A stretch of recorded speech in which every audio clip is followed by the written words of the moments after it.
Hi, beautiful people. I hope that you are having an amazing day. So we have some Donald Trump news, and then the preliminary hearings for Tyler Robinson has started, and they're hopefully, well, we'll see what happens in that case. All right, we'll see what happens. There's a lot that's going on there. Everything I share is for educational and fair use purposes, and I'm going to get right into the video because we have a lot to talk about. Okay. We'll start with Donald Trump.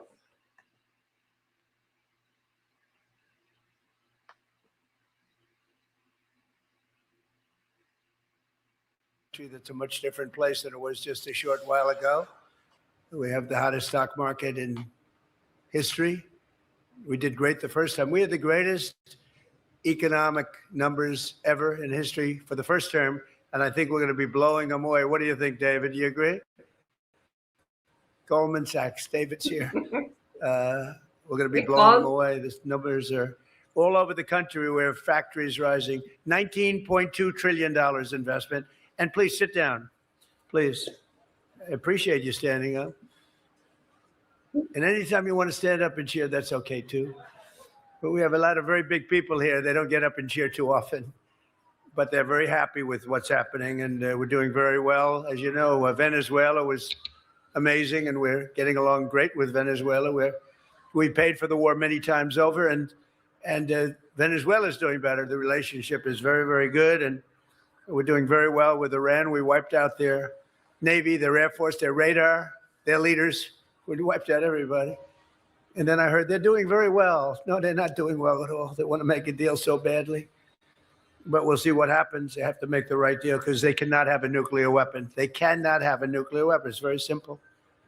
You want to see a bad stock market? Let them use a nuclear weapon. I'll show you a bad stock market, right? So, but we're doing very well. They've agreed to a lot of things that a lot of people said they wouldn't agree to. We'll see what happens. We're going to win one way or the other. We'll win the nice way or the not nice way. But I want to welcome everybody to the Rose Garden. What you're sitting on, the stone, is sort of a replica of the color of the White House. This was grass, and I love grass, but, you know, the White House was built on a wetland, and the grass was always very wet. And if you were sitting here right now, your shoes would be destroyed. You would be extremely unhappy with me. You'd want to leave. The men wouldn't like it, but the women would, with their beautiful, I won't name the group, but you know who I'm talking about, those extremely high heels. They'd be sinking into, I used to go at the quicksand. It was a quicksand pit. So we've redone it. We built the Presidential Walk of Fame, which starts with George Washington and goes all the way up to Trump. And it's been so popular. We've redone the path. All the stone was broken. It was in terrible shape. And we put beautiful granite pavers in that will last.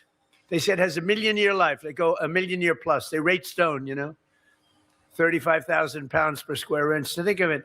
Nature makes a stone far greater than we can. There's no stone that we can make. There's no concrete or mix that we can make that's 35,000 pounds per square inch. But it's gotten rave reviews. I don't know if anybody's up and seen it, but this is the walk to the Oval Office and walk to the West Wing. And so we've done a job, and we've taken about 150 years of paint off of the columns and redid them. They were in very bad shape. You know, when you have 150 coats of paint on something, it's not good. You're supposed to, what they call, strip it. I don't use a word like that too easily. I will tell you, in construction, if you don't strip the paint off, it gets worse and worse and worse, and it was looking bad. Claude, thank you so much for my super sticker. Thank you so much. I love it. You couldn't even see the details of what was up here. We very carefully stripped it. Now we're doing it. You notice the scaffolding on the front of the White House we're doing. A lot of love is being put in the White House because, frankly, it was treated very badly by a lot of presidents, had no idea. The last one definitely had no idea. Do you think he walked in the office and said, I don't like the shape of the columns? I don't think so, Biden. Yeah, I don't like the shape of the columns. He didn't notice things like that. He didn't notice anything. But we're putting a lot of love back into the White House. This will happen every 200 years or so. You'll get somebody that will bring it back. But if you look at that wall right there, that beautiful wall of the building itself, that's been redone. And and it's been done beautifully. And the best thing and the biggest thing that we're doing is we're building a ballroom and a tremendous military center. That was supposed to be top secret, but it's no longer top secret because no matter what you do, you get sued. They sue because they think the ballroom's too big, the ballroom's too small. I don't like the color of the ceiling.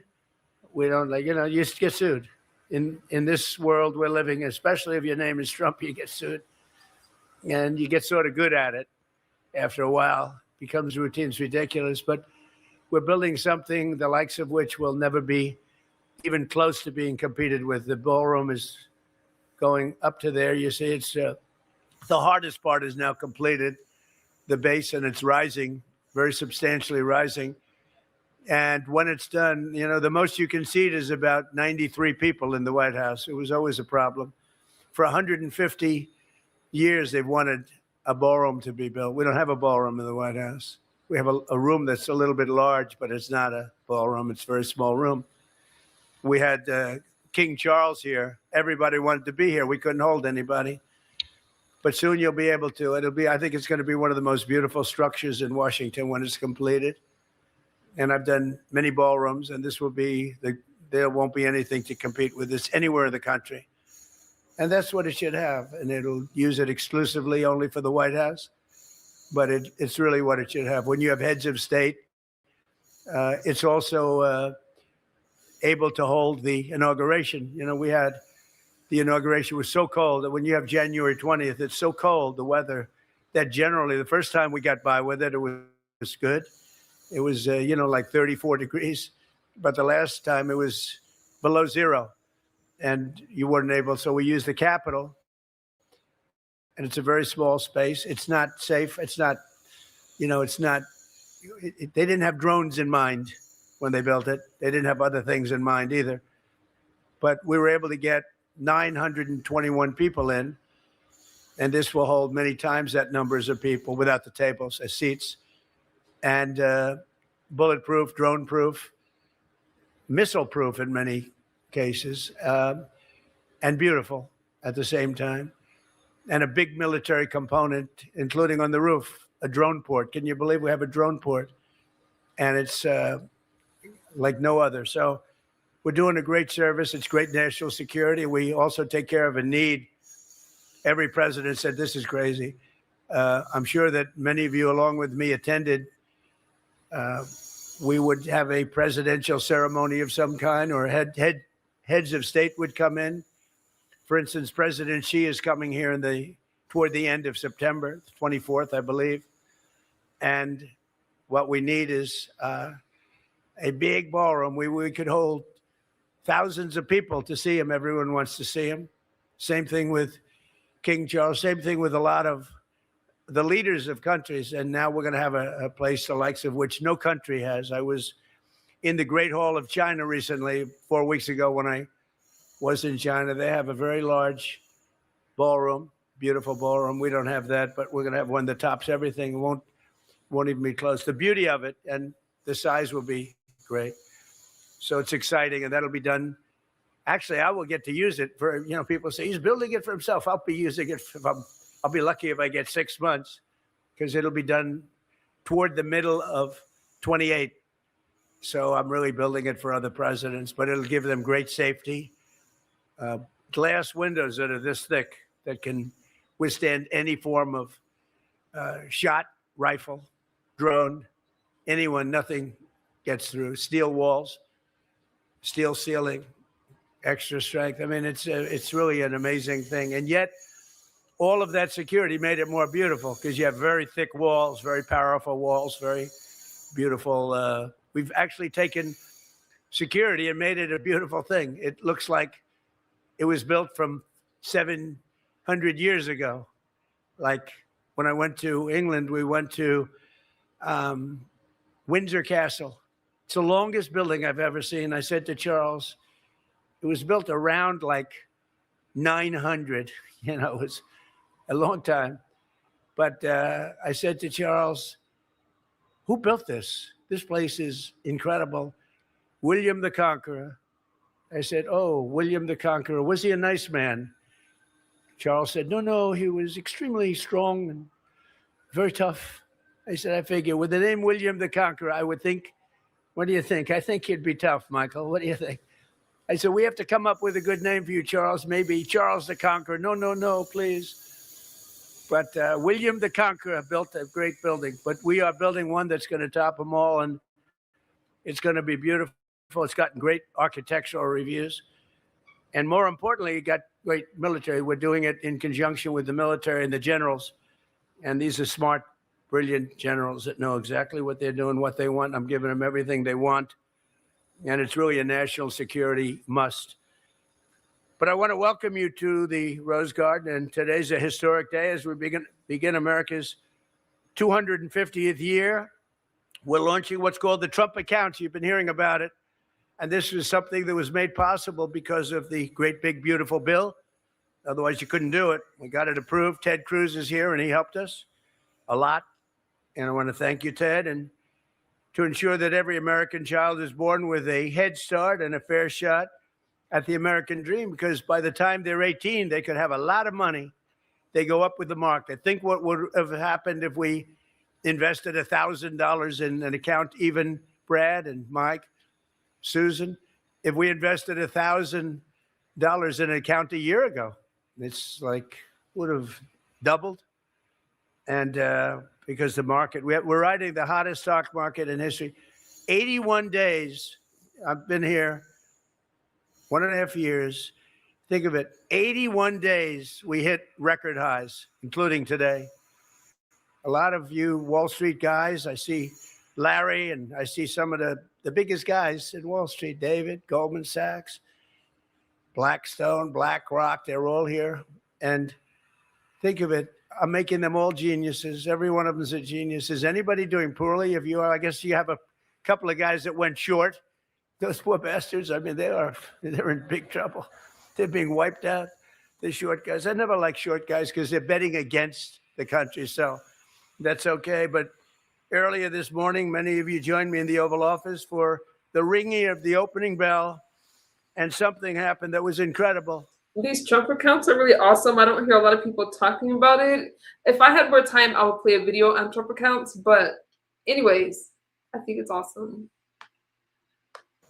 Never happened before. We had the New York Stock Exchange and NASDAQ, the top of both. These are great people, but they never did a bell and opening together. This is the first time. And there's the bell right there. And I said, it's so beautiful. I'm not giving it back. I don't know if it's supposed to go back, but they're going to have to fight like hell to get it back. We're not giving it back. Do you understand that, Scott? Don't let it leave. It's so beautiful. But that's the bell we rang. And that's where the New York Stock Exchange and NASDAQ came together, the leadership, brilliant people. And the first time ever, we did it together. It was an opening where we did it together. That's in honor of the Trump accounts, because we're going to make young children born with no money in many cases rich. I think they're going to be rich. But I want to thank Secretary of the Treasury, Scott Bessent, Chairman of the SEC. These are really tremendous people. Paul Atkins. Scott, stand up. And Paul, please stand up. Thank you very much. Director of the National Economic Council, Kevin Hassett, who's so great. Everybody loves him. Stand up, Kevin. Thank you, Kevin. Governors Sarah Huckabee Sanders, who worked here very diligently and brilliantly as my press secretary. She did a great job. Thank you very much, Sarah, wherever you may be. Thank you. Governor Jeff Landry, who called me, he says, you know, we have a crime problem, and they had the Mardi Gras, and he said, could you we want to get rid of the crime, do something, because we have a little bit of a Mardi Gras coming, and we have a little bit of a crime problem. And I think you say it was the safest, where's Jeff?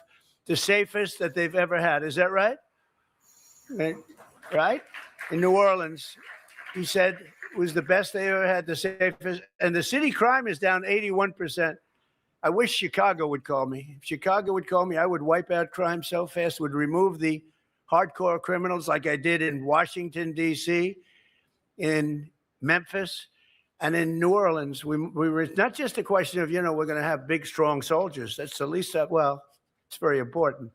But we removed in your place, 2,900 career criminals. Many of them came through the Biden administration's stupid open border policy. They poured in. And I just want to give a little extra thing. Thanks a lot, Jeff. You're doing a fantastic job. And I'm glad you called, but he called me up 2 days ago and he said, we just had the lowest crime numbers we've had in 50 years, 5-0. And we haven't even finished the job, but they're down like 87, 85%. You'll be down to 90, 95%. But we removed the criminals. We took them out. We're not letting them stay because they're criminals. And they'll, a great stat that I love, 91% of the crime in cities is caused by 2% of the people. I love that because you can handle that. You can get rid of the 2%. If it was caused by 91%, you got a problem. But 91% of the crime in Washington, D.C., as an example, was caused by 2.1% of the population. These are many career criminals, sick people, mental problems, but 2.1% in the case of Washington. And we removed from Washington, D.C., 4,212 people, permanently removed. Many of them were brought back to their countries. Some were put in jail. Many were wanted. We had murderers. So we've taken Washington, D.C. crime, we brought it down 91%. And it's considered now one of the safest. We're going to do better than the 91 because 9% is even too much. But we're going to bring it back to almost nothing. The only thing we have a hard time stopping is a crime of passion. Do you know what that is, anybody? Was anybody in? This is a group that probably knows something about crimes of passion. But the crimes of passion we can't do much about. It's just one of those things. But we have Washington is way down. We worked well with the mayor's office. The National Guard and our military was unbelievable. And in Washington, restaurants were closing. Nobody wanted to eat at restaurants. It was a disaster. When I first came, it was they were losing 3 people a week to murder. Can you imagine? 150 people. And I said, wow. And we really put it into gear. And now we don't have murders. I mean, you have, I guess, but not much. And people are safe. And restaurants are thriving. You can't get, if you're an entrepreneur or restaurateur, you can't get a restaurant. There's nothing available. The restaurants are packed. They used to go in and rob the restaurants. They wouldn't, you'd feel safe in a restaurant. It was like the old Wild West. They'd say, stick them up, give me your money. The whole restaurant is handing them money. And now if that ever happened, those people would be in deep trouble, deep. We hit them very hard. And we have tremendous military people involved, and they do the trick. And that's what happened with Jeff, with Louisiana. That's what's happened with Memphis, Tennessee, where the governor also called me. He said, FedEx was going to move. And now they called me the other day. They said, you made it a safe city. People have never seen anything like it. Washington, D.C., every day somebody says, thank you. I know immediately what they're saying. Young women that walk to work at White House, they used to take Uber, and they felt unsafe because the Uber car was robbed. And dangerous. They'd shoot people. That doesn't happen anymore. And the girls are working to work, and the young guys are walking to work, and the older guys, if they can walk, they walk. Half of them can't walk because they made too much money. A lot of these guys here, they can't walk, but they're rich as hell. But it's such a tribute. And I just wish that I'd get a call from the governor of Illinois, as an example, or the mayor of Chicago. Sir, they've had a horrible 3 weeks, by the way. Many people shot, many people killed, and they just don't want to call. They have to call. All they have to do is say, sir, we need help. I'll straighten it out so fast. San Francisco, I wish they'd call. You have a mayor there who's a Democrat, but he's a good person. He's trying hard. But I told a couple of the very rich people living in San Francisco, they wanted me to give him a chance. And I said, all right, I'll give him a chance. But he can't do the job because he can't remove people like us. We have the law on our side. We can remove murderers. Under the Biden open border policy, 11,888 murders were allowed into our country. They're living in a place near you, but I've gotten rid of most of them. Have been either removed or we put them in jail. We've caught most of them. But they came in through an open border. They came in through prisons, mental institutions, drug dealers. You have no idea the drug dealers that came in under Biden. Open border. Nobody checked. They just walk in. And you could look at some of them. You could say, this is trouble. And they'd walk into our country. We remove them. And I wish Los Angeles, I wish Gavin Newsom would call me. I wish Governor Pritzker would call me. I wish the governor of New York would call me. They have tremendous crime, and all of them. And they would go just like Washington. We have the men. We have unlimited number of great men. You know, one of the many things we got was from the Supreme Court of the United States. You know, we went against merit. Merit had no place in our country. So people were getting into college with bad marks, with bad board scores, not great students. And they'd get into college, and people with straight A's, with the highest boards, everything else, couldn't get into colleges, certain colleges, the top colleges. And we won based on merit. We now have a country. Frankly, I give a lot of credit to the Supreme Court on that one, because that was a tough one for them. But we won. We now have a country based on merit. That goes for colleges. You get the best. If you have the highest marks and the best boards and all the things that you need, you don't get on based on race, color, creed, thought, look, height. You get on by merit. And you get into colleges by merit. And you get into the military by merit. So we had a military where we could not sign anybody. Before the election, November 5th, you could not get anybody. They couldn't get it. We couldn't recruit people. Now recruitment has gone to an all-time high. We've never had anything like it. And likewise, the soldiers, they are put in based on merit. Like, we'd like to have strong soldiers. I want my soldiers to be strong physically, and we have strong soldiers. And when the bad guys see our soldiers out on the streets of Washington, and you saw that, Jeff, you were saying, you said, I never saw so many big, strong, good-looking people. And it's all based on merit. So our military's got merit-based. Everything we do is merit-based. And we're not forced to take people that cannot do the job. And I tell you what, that was not an easy decision to make, as you can understand. But that's the way our country grew. We grew based on merit. We didn't grow based on, you know, you got to have XXX and X. So I want to thank all of these people that have been so good. And I want to thank Jeff Landry, because you've been a great governor. Thank you, Jeff. I was very honored to have endorsed you, and you avoided primaries, you avoided runoffs, you avoided everything, and you deserve it. Rob Bresnahan is here, congressman who's been fantastic. Rob, wherever you may be. Thank you, Rob. Thank you very much, Rob. Young, handsome guy. He could be up here someday. Who the hell knows, right, Rob? He's got the look. Along with the CEO of Intercontinental Exchange, Jeffrey Sprecher, my friend, Jeff. That means the New York Stock Exchange. That's another word for New York Stock Exchange and various other. I said, so you own the New York Stock Exchange? He said, yeah. I said, what else? He said he owns numerous exchanges, and I was very proud to see them together today with NASDAQ. But Jeff is great, and he's married to a person who's doing a phenomenal job at the SBA, small business. Nicki, Manaj, who's so incredible. They call it small business, Nicki, but when you add it up, it's bigger than any bank probably in the world, right? I don't know. It's Larry. It's right up there. Small. It's not small business, but she's done fantastically, and I appreciate it. The president, Lynn Martin, NASDAQ and chair and CEO, Adina is here. So you have Lynn and you have Adina, and they fight each other a little bit. I don't know. Do you fight? Where are you? Do you fight? Not too much, right?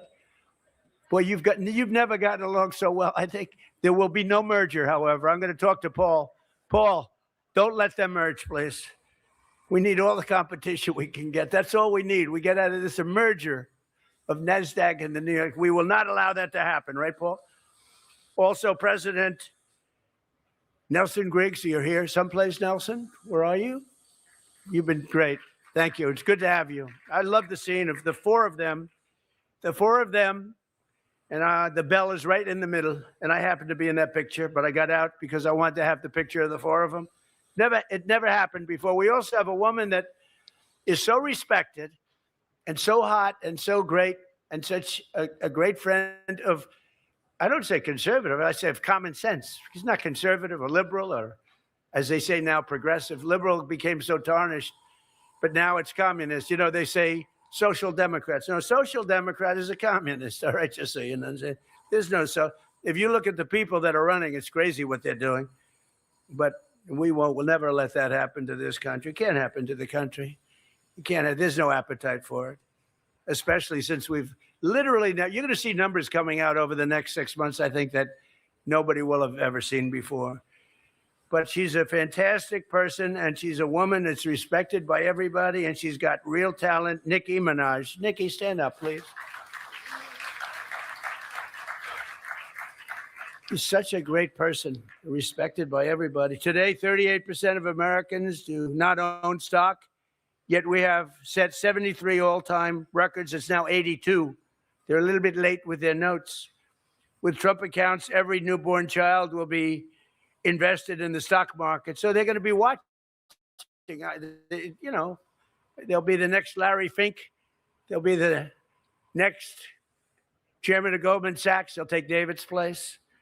David will be very concerned about this. He's not going to like it. But they're going to be invested in our country.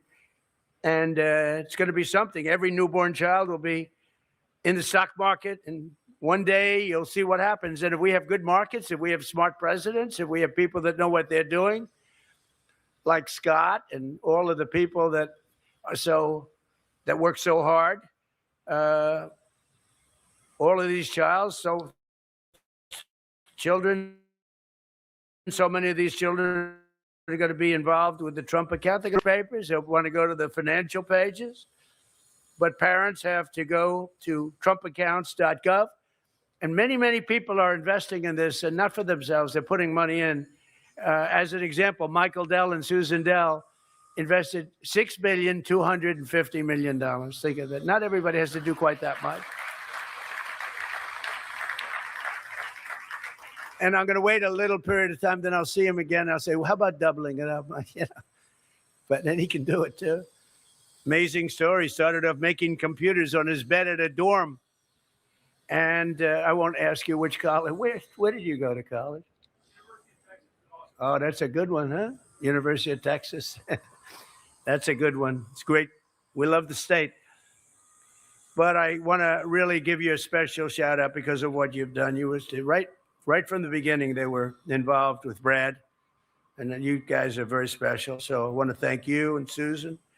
I want to also tell you that Brad is investing $250 to the accounts of all children under 5 in his home state of Indiana, and that $250 is going to grow very rapidly.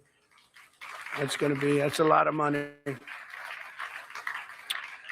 The head of Micron, a friend of mine, CEO Sanjay Mehrotra, who last week announced that Micron will be making a $250 million investment in the Trump accounts. And I didn't name that account. So it was a whole group of people got together. What's the best name for it? And they came to me and they said, what is this all about? And as soon as I heard it, I said, this is going to really work. And it really has. We're setting records with it. And it's just really now opening the complexity. And Scott, you're going to get this open really fast. You've got to do that really, really fast. Get it. It's just about complete. And we had some tremendous people working on it, but made possible by the provisions that we put in the great big beautiful bill. And I made reference today that Australia has a thing going that's very good. It's really worked out very well. We have good respect for Australia, and that has to do with people that are working people. And it's something that also puts them in much better shape when they're retirement age. So we're gonna do that. We're looking at that very strongly. We're going to be taking that, and we're going to be maybe making it a little bit sharper, a little bit even better, but we're going to be doing that. And Scott, you're working on that immediately, right? You and the whole group, Howard, everybody. But already more than 6 million Americans have signed up for Trump accounts, and we've just started, many of which are receiving a one-time seed contribution of $1,000. So these are children, in many cases, extremely poor children. And they're starting off with $1,000, and then it goes up.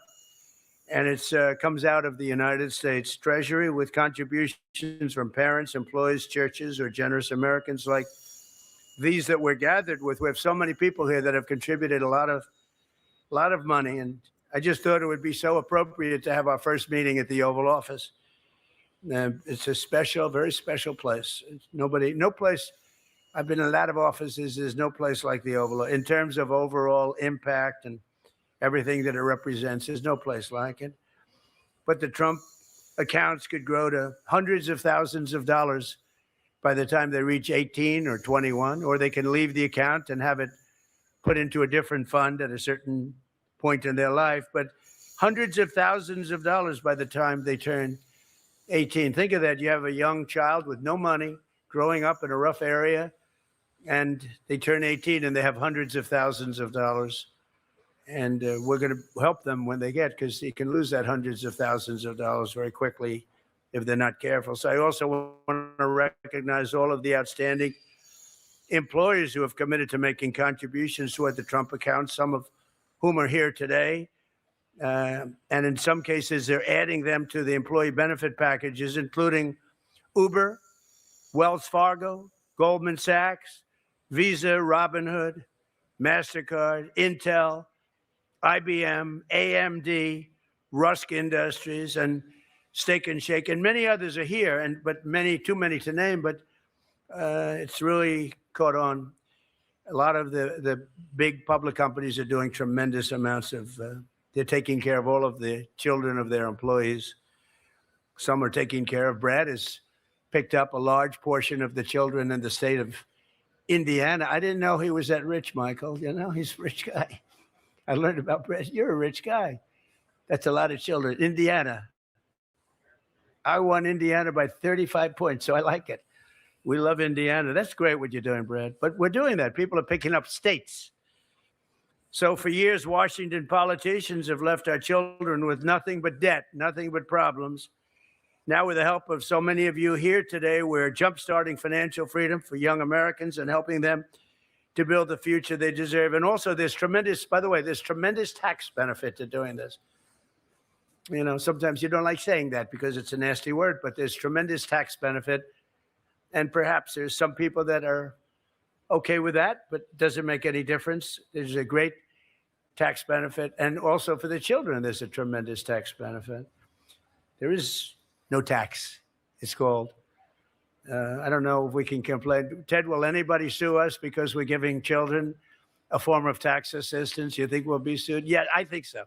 Somebody will sue. They'll say, you are giving advantage to a young person who just got $1,000. But you never know, but I doubt it. With us today is Kensley Reedwin, a rising sixth grader, very smart and a budding entrepreneur. Perhaps the next Michael Dell. Where is Kensley? Where are you, Kensley? Who's so standing? Oh, look how beautiful. Good luck. Do you think you'll be as rich as Michael Dell? I think yes. You'll be richer than Michael Dell, right? Congratulations, Kensley. Thank you for being here, honey. But Kensley's been investing her earnings into a 401k. By the way, 401ks are up like 49% in the last 7 or 8 months. And everybody likes me that has a 401k because it's the biggest rise, last year and a half, biggest rise in history. So, you know, a lot of people have become rich by having their 401k. And Kensley, thank you very much. I heard you're doing fantastically well investing your money into a 401k, but now she'll be contributing to her very own Trump account, and that's going to even be better. So we're going to watch you all the way up. We're going to watch you go up that ladder, Kensley, okay? We'll be watching. So just in closing, it's so great to have you here. A place that we were never able to use because of the conditions of the soil. And now it's become the hottest place there is probably in the country. Every time we have an event at the Rose Garden, everyone just says, yes, we want to go. and you're going to love the food made by the military and the White House staff. And it's an honor to have everybody. But I want to just thank so many minds went into this. Not easy. And Scott's going to work overtime to get the final little touches done, so it really kicks in even faster, because we're setting records. The numbers are incredible, but we want to get it finished so everyone can fill out their and finalize their account, Scott, you and the people. But you've done a great job. And again, thank you all very much. Have a good lunch. Should we put on a little music? Yes? This way you don't have to talk to each other. You just have to listen to music. So we're going to put on a little music, the Trump playlist, okay? And we'll have a little fun. Again, thank you all. This is really a very, I think, a historic moment in a sense, but it's going to be really great. Thank you very much, everybody. Oh, okay, David. That was...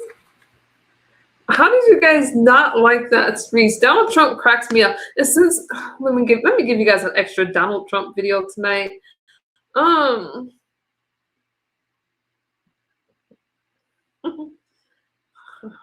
We're gonna do let me just get it for you.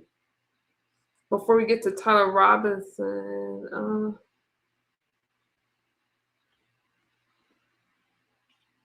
do Tehran. Sorry. Give you guys a quick update on that. Enjoy. This. President Trump will leave Washington later this evening, traveling to Turkey for this week's NATO summit. The president plans to meet with the leaders of Ukraine and Syria Wednesday. The gathering comes amid Iran's massive memorial for its late supreme leader, killed during U.S. and Israeli airstrikes in February. Correspondent Alexandria Hoff is live in the North Lawn of the White House with the latest. Good evening, Alex. Good evening, Brett. Yes, President Trump is expected to arrive in Ankara tomorrow afternoon. And once there, a stunning regional contrast is going to be on display. In Turkey, the red carpet's going to be rolled out for President Trump. Then right next door in Iran, regime sympathizers dressed in all black, they chant death to America. It's as much a funeral procession as it is a state-sponsored show of opposition to the U.S. Iran's new leadership parading the casket of Ayatollah Ali Khamenei in order to rally calls for retribution. The late supreme leader was killed in U.S. airstrikes back in February. President Trump said last week his administration gave Iran the week off for the funeral, quote, because we're nice, adding today. Look, we're going to win one way or the other. We're either going to make a deal or we're going to finish the job, okay? And it won't be tough to finish the job. I'd rather make a deal because I don't want to affect 91 million people. What the president does want is more support from NATO members in the fight to denuclearize Iran. That's on top of the continued demand that European allies increase defense spending. President Trump said last month he wouldn't be attending the Ankara summit if not for Turkish President Erdogan. I like him. He's a friend of mine, and he stayed out of the war. Israeli Prime Minister Benjamin Netanyahu, though, has concerns over the defense support Turkey seeks from the U.S. Look, Turkey is a great country, but it's governed by a man who calls openly for the annihilation of Israel. On the NATO sidelines Wednesday, President Trump is set to meet with Syria's new president, Ahmed al-Shara, and President Zelensky, saying this today about a potential peace deal between Russia and Ukraine. This is one that I think we're getting much closer than people realize. Before departing on the high-stakes trip, President Trump made history in the Oval Office. Ring the bell, Mr. President. Ringing both the New York Stock Exchange and NASDAQ opening bells to celebrate the July 4th launch of the Trump Accounts program aimed at benefiting the next generation. Well, today's trip is going to be a quick turnaround for President Trump. This summit wraps up on Wednesday with a news conference, Brett. Alexandria Hoff, live on the North Lawn. Thank you, Sandra. Breaking today, thousands, maybe hundreds of thousands of pro-regime supporters are flooding the streets of Tehran. They are chanting death to America, a familiar refrain. They're also calling now for the assassination of President Trump. This during funeral services for slain Supreme Leader Ali Khamenei. In just a few hours from now, President Trump departs for a key NATO summit in Turkey with all the allies. Iran is expected to really top the agenda there. Take a listen. I went in for one reason, very strongly, that Iran cannot have a nuclear weapon. I'm not looking for regime change, although this is regime change. The first regime is gone. The second regime is gone. And I think the third regime is more reasonable, but we'll find out. Let's bring in Dan Hoffman, former CIA station chief, also a Fox News contributor. Dan, that is a familiar refrain from the president, right? The part about maybe the folks in power now in Iran will prove to be more moderate than the predecessors. Do you see any evidence of that right now? I don't see any evidence of that right now, and it appears that Iran's Revolutionary Guard Corps has been elevated over the clerics and the technocrats. And so whether we're looking at a hardline regime that became an even harder line regime or not, I think that's a question the president will be asking Director Ratcliffe at CIA during this pause. There's obviously nothing's going to happen until the funeral for Ayatollah Khamenei is over on 9 July. But the question is whether Iran might be interested in receiving those economic incentives, receiving frozen funds and lifting sanctions and continuing to be able to export oil at market prices, and then in return, enter into negotiations in good faith on their nuclear program. President Trump and the administration will be held accountable to deliver something better than the JCPOA, which had sunset clauses on Iran's nuclear program and never dealt with their ballistic missile program or support to proxy terrorists. So there's a lot at stake. But during this pause, I think the president will be able to use this opportunity to gather with his advisors and again, as you pointed out during the NATO meetings, huddle with our closest allies on the steps that we might take in the coming days and weeks. What do you think President Trump headed to this NATO meeting, right? He's going to have an audience of all the allies there in Ankara. What do you think the primary thing is for him? What is his top agenda item here when it comes to these European allies? What does he want them to do next? Well, I think when it comes to Iran, they're probably asking President Trump what his plans are. We've received a lot of assistance from Europe, and there's a lot of military support that they gave us during the military strikes that we took on Iran. And I think what the president might want is to have that in his back pocket so that we're not only offering Iran economic incentives, but that we are telling Iran that if they don't go along with this opportunity that they have to negotiate in good faith, then they will be facing additional kinetic strikes. And if we make that point clear and Europe backs us up, our NATO partners back us up and say that, yes, we will continue to provide the support that the United States needs to conduct these strikes, well, I think that would be helpful. What about this, Dan? Washington Post headline, this in addition to all the video footage we have been showing our viewers this afternoon. They write, a crowd chants death to America as Khamenei's casket winds through Tehran over and over and over again. Tens, maybe hundreds of thousands of people there. It's, I mean, aside from being sickening, it is, it's also sort of undermines this idea that there's this entire population yearning to be free of this theocratic regime.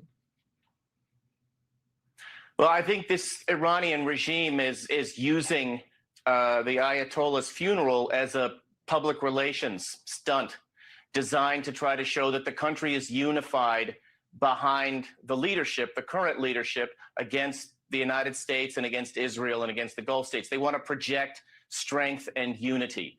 Whether, in fact, that's true or not is another matter. Dictatorships like Iran are inherently brittle, and what's happening behind the scenes oftentimes is entirely different from what we're seeing publicly. Perhaps a lot of those people feel threatened to be out there, feel that it's a requirement, feel they'll be punished or sought out if they are not by the regime, which is notoriously barbaric.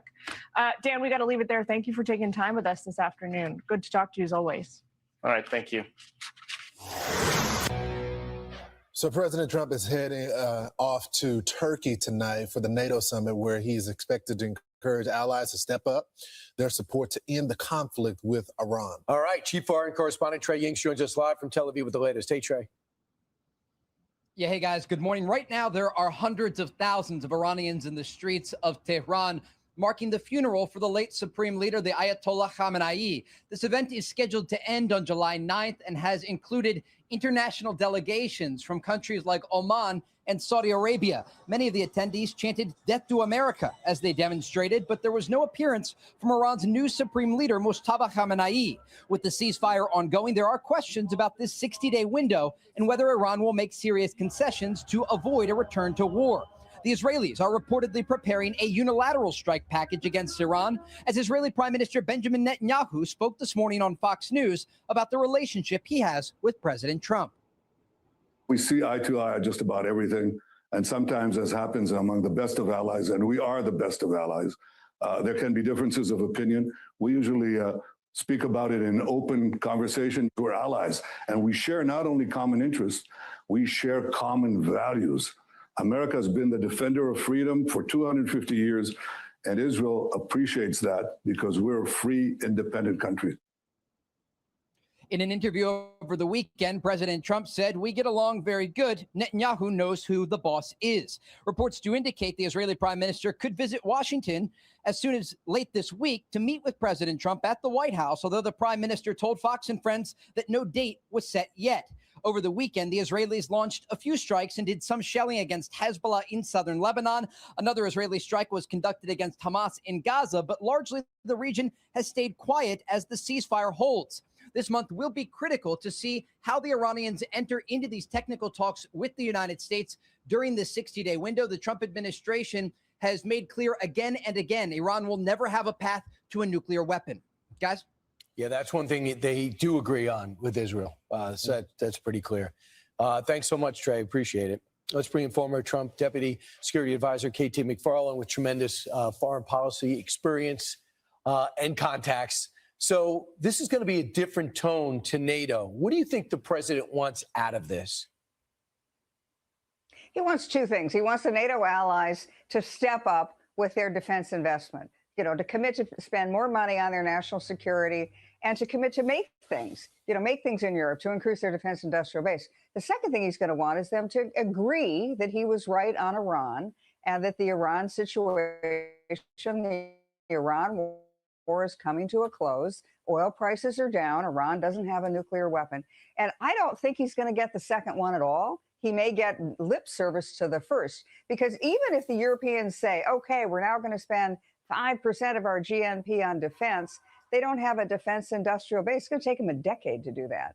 And the Europeans blame President Trump for the Iran war. I don't see the European leaders telling President Trump the Iran war was good, the Iran war was successful. On the contrary, I think they're going to tell President Trump, Israel is terrible. We think Israel's the aggressor. You launched an illegal war against Iran. So I don't think this is going to be a happy meeting for anybody.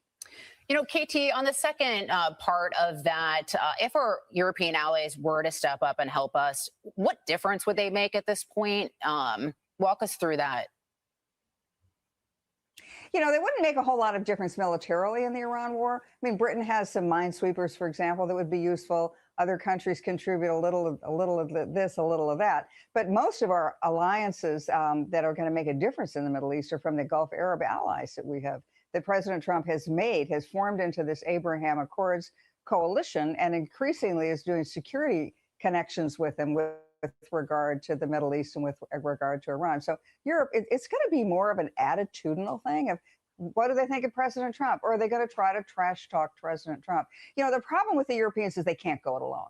They may say, oh, well, United States, you need to spend much more time and much more attention and much more effort on Ukraine. Forget about the Middle East. Ukraine is the important one. And if you don't, well, we're going to complain about it. But the Europeans on their own, they just have taken such a different track from the United States. They have these huge welfare states. They have cut back on their defense, and it's very hard to see how they could ever go it alone. KT, one of the things that I've been seeing across social media, on interviews, is there's no moral clarity when it comes to Israel. And are they our friends or not? It's pretty clear for me. And one of the countries that have become a part of contention is Turkey. Will we support Turkey? Will we sell our aircrafts to them? This is what the prime minister told Brian earlier in the show. Turkey is a great country, but it's governed by a man who calls openly for the annihilation of Israel. He occupies half of Cyprus, a NATO country. He's threatening Greece and other NATO countries. And he talks openly about conquering Jerusalem. They finance Hamas. they harbor Hamas, they roll out the red carpet for Hamas. They're in fact supporting the bad guys. And they didn't lift a finger to help you in Iran. We did. We're the model ally that fought next to your great soldiers. What did you make of that, KT? You know, Israel and Turkey have had a funny relationship over decades. Sometimes they're really great friends. Right now, they're not very great friends. And as you've heard the prime minister say, and clearly President Erdogan of Turkey has said very negative things about Israel over the years. But on the other hand, President Trump gets along with Erdogan. Erdogan's a tough guy. I mean, I've been in a room with him, and he's one of the most frightening guys I've ever met. He's just tough. And so President Trump can deal with him, knows he needs him to try to make an expanded peace in the Middle East. Erdogan and Turkey are key to that. And Erdogan and Turkey are key to a strong NATO alliance. So I think President Trump's done a really good job of walking that tough line between them and not balancing on one hand pro-Israel and the other hand pro-Turkey. So he's done a great job. Yeah, just don't sell them the S-300 and the F-35s because they have Russian missile defense. They can't get our planes if they have Russian missile defense. Thanks so much. Appreciate it. Thanks, KT. President Trump is trying to accomplish everything that we were going to try to do militarily and do it through diplomatic reasons here and negotiations. And there's three things here. One, the entire nuclear enterprise no longer exists, nor the potential to recover it. And two, restrictions on ballistic missiles and stop the support for proxies. Those are major, major goals that we were attempting to achieve militarily, and hopefully that can be agreed to diplomatically. I'll tell you, based on the evidence so far that we have from the Iranians in terms of how they're still contesting the Straits of Hormuz, and obviously 8 ships turned around on Saturday based on their intimidation and coercion. President Trump has had to pull the trigger twice recently in terms of military attacks to get their attention because of violation of the ceasefire. We have reports that they're recovering the nuclear program at Pickaxe Mountain, and that's supposed to be the status quo. They're also recovering their ballistic missile program, and according to the agreement of the ceasefire, we stay at the status quo. In other words, we're not doing those kinds of activities. So it questions the sincerity and determination of the Iranians here on a diplomatic effort. My own gut feel is I think the Iranians haven't changed one bit. The people have, but the ideology and the tyrannical, radical behavior of the regime, I think is much the same. Well, NATO should be spending more on defense, and NATO really blew it during the Iran conflict. But I think President Trump's journey to Ankara, to the NATO summit, is really a second chance. And he's going to want to see clear plans like Britain has laid out to get to that 5% of total spending. He's also going to want to see good arms deals with the U.S. companies closely involved. And I'd like to see an emphasis on Poland, a great ally, already spending 5%, and really the true Eastern Front. Because the dilemma here is that a lot of European allies really see Russia as an existential threat, and we need NATO to stay together for that reason. When you say NATO blew it, you're talking about the fact that some NATO allies denied access to their bases, that kind of thing, when the attacks on Iran began?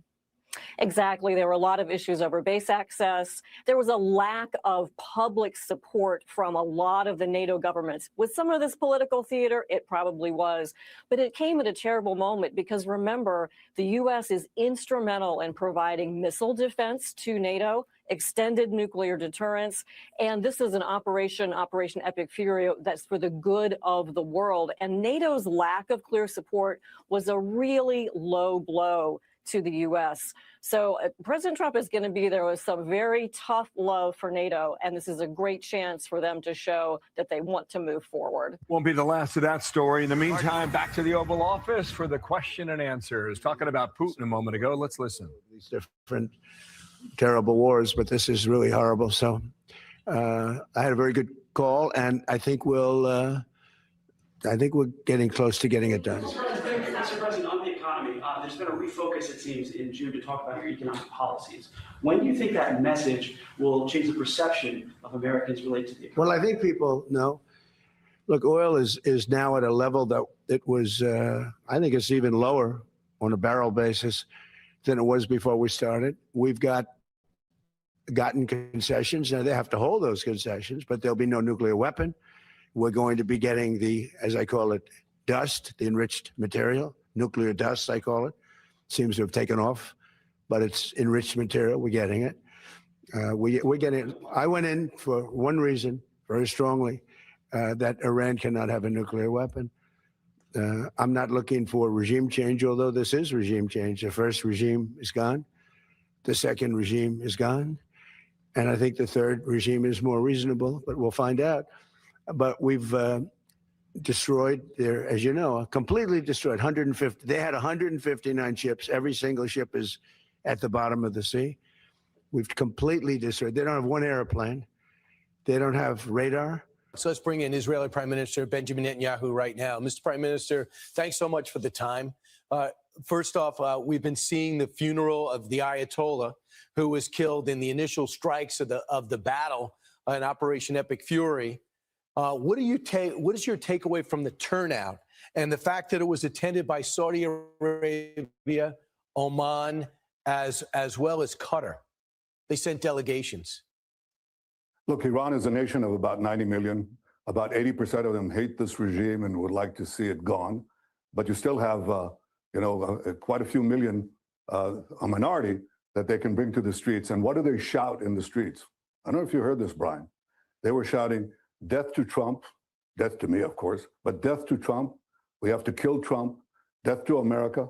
This is what is the face of this minority that has taken over, hijacked this talented people, the Iranian people, the people who fight for freedom, have been massacred on the streets for freedom. So I think that if the Iranian people were given a chance, they'd throw these bums out. And I think we have to recognize that. They are not America's friend. And we should not let them have nuclear weapons or the means to deliver them, both to us, but also to you. That's very, very dangerous.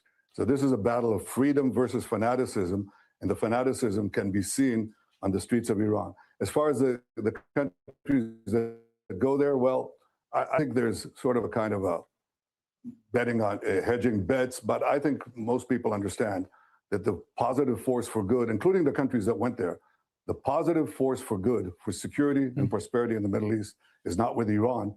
It's the countries that stand against Iran, and that's the United States and Israel, whose brave soldiers fought shoulder to shoulder to cut down Iran's nuclear threat and their ballistic missile threat. What people should realize, and they probably realize, don't want to say it, you would not be attacking a single nation that wasn't attacking you. If you're not under threat, if you're not threatening Israel, you're not going to have a problem with Israel. People seem to miss that point. The other thing is, we've had over 13,000 strikes on them. You've had over 8,000 strikes on them. Why is that government still standing? Because it has a few 100,000 goons who murder in broad daylight and at night. They murder their own people. They've murdered and maimed over 40,000 of their own citizens. And I think that's the reason they're in power. That's the same is true in Hezbollah in Lebanon, which is one of their proxies of Iran's fanatic regime's proxy in Lebanon. They also threatened to kill the Lebanese who want them out. The Lebanese government said they want them out. They threatening them at the point of the gun. And the same is true of Hamas, their other proxy in Gaza. They just murder. They shoot people in the back of the heads if they refuse to accept their tyrannical rule. So this is a regime based on tyranny and terror. It has an axis of terror based on tyranny and terror. And the ones that have been fighting it is Israel and the United States. And I very much appreciate the fact, especially on, we're celebrating now 250 years of America's independence. America's been a tremendous force for good. And without America, there won't be any democracy in the world and there won't be any freedom in the world. So I salute America on its 250th birthday. Mr. Prime Minister, is the relationship with the president under strain right now? He's been pretty direct in some of his criticism of you and as Israel, some of the aggression against Hezbollah, and your thoughts about that. Yes. Well, first of all, we see eye to eye just about everything. And sometimes, as happens among the best of allies, and we are the best of allies, there can be differences of opinion. We usually speak about it in open conversation. You can imagine the president has his way of expressing things, and so do I. But we are, we're allies. We're your model ally.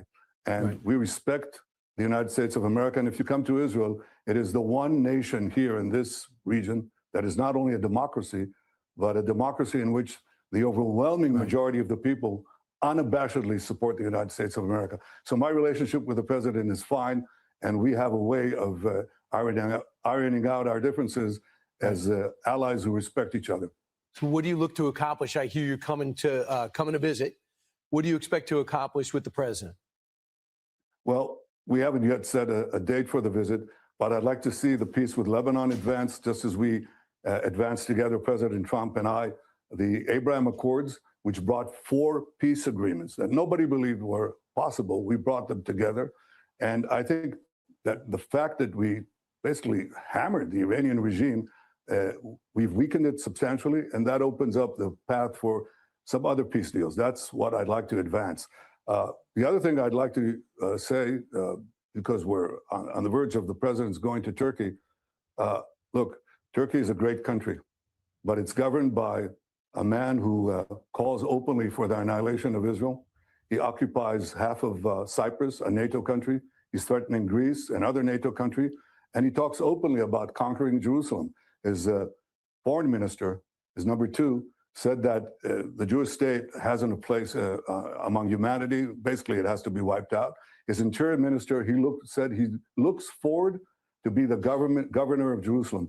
Well, for a regime infected by the Muslim Brotherhood, an extreme movement that hates America and chants death to America from that side of the spectrum, I don't think they should be given F-35s or the engines for their fighter jets, because that'll upset the power balance in the Middle East, which is ultimately guaranteed by Israeli air superiority and also by, I think, by America's posture in the Middle East.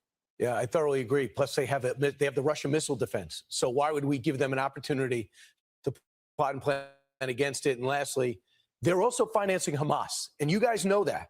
So they might have helped, but they're financing Hamas, right? They finance Hamas. They harbor Hamas. They roll out the red carpet for Hamas.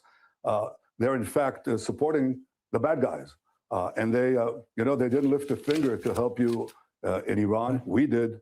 We're the model ally that fought next to your great soldiers. There is, I think, as Pete Hegseth, the Secretary of War, said, these are the 2 fighting allies, and I think it's a remarkable partnership. Do we have some disagreements from time to time? Yeah, sure, but we work them out because we're allies, and we share not only common interests, we share common values. America has been the defender of freedom for 250 years, and Israel appreciates that because we're a free, independent country. And Mr. Prime Minister, you know this country very well. You went to college here. Thanks so much for all you do. I appreciate this alliance, and thanks so much. Have a great day. Thank you, Brian. Thank you very much. So President Trump is heading off to Turkey tonight for the NATO summit, where he is expected to encourage allies to step up their support to end the conflict with Iran. All right, Chief Foreign Correspondent Trey Yingst joins us live from Tel Aviv with the latest. Hey, Trey. Yeah, hey guys, good morning. Right now, there are hundreds of thousands of Iranians in the streets of Tehran marking the funeral for the late Supreme Leader, the Ayatollah Khamenei. This event is scheduled to end on July 9th and has included international delegations from countries like Oman and Saudi Arabia. Many of the attendees chanted "Death to America" as they demonstrated, but there was no appearance from Iran's new Supreme Leader, Mustafa Khamenei. With the ceasefire ongoing, there are questions about this 60-day window and whether Iran will make serious concessions to avoid a return to war. The Israelis are reportedly preparing a unilateral strike package against Iran, as Israeli Prime Minister Benjamin Netanyahu spoke this morning on Fox News about the relationship he has with President Trump. We see eye to eye on just about everything, and sometimes, as happens among the best of allies, and we are the best of allies, there can be differences of opinion. We usually speak about it in open conversation. We're allies, and we share not only common interests, we share common values. America has been the defender of freedom for 250 years, and Israel appreciates that because we're a free, independent country. In an interview over the weekend, President Trump said, "We get along very good. Netanyahu knows who the boss is." Reports do indicate the Israeli Prime Minister could visit Washington as soon as late this week to meet with President Trump at the White House, although the prime minister told Fox and Friends that no date was set yet. Over the weekend, the Israelis launched a few strikes and did some shelling against Hezbollah in southern Lebanon. Another Israeli strike was conducted against Hamas in Gaza, but largely the region has stayed quiet as the ceasefire holds. This month will be critical to see how the Iranians enter into these technical talks with the United States during this 60-day window. The Trump administration has made clear again and again, Iran will never have a path to a nuclear weapon. Guys? Yeah, that's one thing they do agree on with Israel. So that's pretty clear. Thanks so much, Trey. Appreciate it. Let's bring in former Trump Deputy Security Advisor KT McFarland with tremendous foreign policy experience and contacts. So this is going to be a different tone to NATO. What do you think the president wants out of this? He wants two things. He wants the NATO allies to step up with their defense investment, to commit to spend more money on their national security and to commit to make things in Europe to increase their defense industrial base. The second thing he's going to want is them to agree that he was right on Iran and that the Iran situation, the Iran war is coming to a close. Oil prices are down. Iran doesn't have a nuclear weapon. And I don't think he's going to get the second one at all. He may get lip service to the first, because even if the Europeans say, okay, we're now going to spend 5% of our GNP on defense, they don't have a defense industrial base. It's going to take them a decade to do that. And the Europeans blame President Trump for the Iran war. I don't see the European leaders telling President Trump the Iran war was good, the Iran war was successful.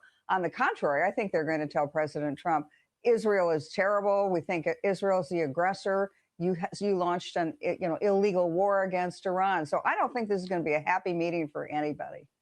KT, on the second part of that, if our European allies were to step up and help us, what difference would they make at this point? Walk us through that. They wouldn't make a whole lot of difference militarily in the Iran war. I mean, Britain has some minesweepers, for example, that would be useful. Other countries contribute a little of this, a little of that. But most of our alliances that are going to make a difference in the Middle East are from the Gulf Arab allies that we have, that President Trump has formed into this Abraham Accords coalition, and increasingly is doing security connections with them with regard to the Middle East and with regard to Iran. So Europe, it's going to be more of an attitudinal thing of what do they think of President Trump? Or are they going to try to trash talk President Trump? The problem with the Europeans is they can't go it alone. They may say, oh, well, United States, you need to spend much more time and much more attention and much more effort on Ukraine. Forget about the Middle East. Ukraine is the important one. And if you don't, well, we're going to complain about it. But the Europeans on their own, they just have taken such a different track from the United States. They have these huge welfare states. They have cut back on their defense, and it's very hard to see how they could ever go it alone. KT, one of the things that I've been seeing across social media, on interviews, is there's no moral clarity when it comes to Israel. And are they our friends or not? It's pretty clear for me. And one of the countries that have become a part of contention is Turkey. Will we support Turkey? Will we sell our aircrafts to them? This is what the prime minister told Brian earlier in the show.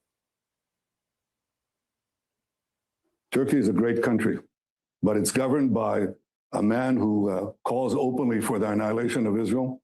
He occupies half of Cyprus, a NATO country. He's threatening Greece, another NATO country. And he talks openly about conquering Jerusalem. They finance Hamas, they harbor Hamas, they roll out the red carpet for Hamas. They're in fact supporting the bad guys. And they didn't lift a finger to help you in Iran. We did. We're the model ally that fought next to your great soldiers. What did you make of that, KT? Israel and Turkey have had a funny relationship over decades. Sometimes they're really great friends. Right now, they're not very great friends. And as you've heard the prime minister say, and clearly President Erdogan of Turkey said very negative things about Israel over the years. But on the other hand, President Trump gets along with Erdogan. Erdogan's a tough guy. I mean, I've been in a room with him, and he's one of the most frightening guys I've ever met. He's just tough. And so President Trump can deal with him, knows he needs him to try to make an expanded peace in the Middle East. Erdogan and Turkey are key to that. And Erdogan and Turkey are key to a strong NATO alliance. So I think President Trump's done a really good job of walking that tough line between them and not balancing on one hand pro-Israel, on the other hand pro-Turkey. So he's done a great job. Yeah, just don't sell them the S-300 and the F-35s because they have Russian missile defense. They can't get our planes if they have Russian missile There you defense. go. Thanks so much. Appreciate it. While America celebrates 250 years of exceptionalism, a flood of Democratic Socialist candidates are looking to crack the very foundation this country was built on. But President Trump made it clear this weekend where America's future stands. Watch. America is a nation of winners, and today our country is winning again, and we're winning like never before. Communism is a loser, and it always will be. The communist system is the opposite of the American system, and the communist system has never worked. Let's bring in columnist and assistant editor of the Wall Street Journal's editorial page and Fox News contributor, James Freeman. James, thanks so much for joining the program.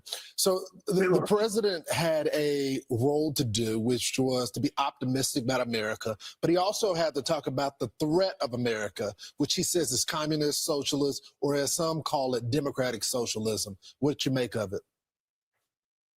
Well, in terms of if we want to fact check the president when he says that communism has never worked anywhere, that's absolutely true. And to your point, I thought there were a lot of great moments in there where he appropriately recognized our great history, the liberty that has made it possible, the fact that the founders 250 years ago recognized that our rights come from our creator, and that he also pointed out, I think you maybe don't hear it enough, that America has been the great force for good, for peace and justice in the world through these last 250 years. So a lot of good points in there. And I think you could say maybe he shouldn't have brought the current political debates into it. And as he's talking about this sort of historical sweep of American greatness, but when he talks about the failures of communism, that is a fact, and that is really what America and a lot of brave Americans rescued the world from over the last century. It is something that we have to educate the next generation about. I want to bring you to Wes Moore, the governor of Maryland, as well as Josh Shapiro, who's also the governor of the Commonwealth of Pennsylvania. And they talked about distancing themselves from those Democratic Socialist candidates. Here they are. I think what our party has to go through that will be very healthy and something we've not really done since the 1992 election cycle is to have a battle over what we believe in. I think the thing that I focus on is what's the results that I'm providing for my people. I do not prescribe to an ideology. I do not prescribe to a wing. And James, when you look at the poll and the Fox News polls, the United States moving away from capitalism and more towards socialism, is it a good thing or bad thing? 55% of Democrats say that's a good thing, and only 22% of Republicans say that's a bad thing. What do you make of all of that?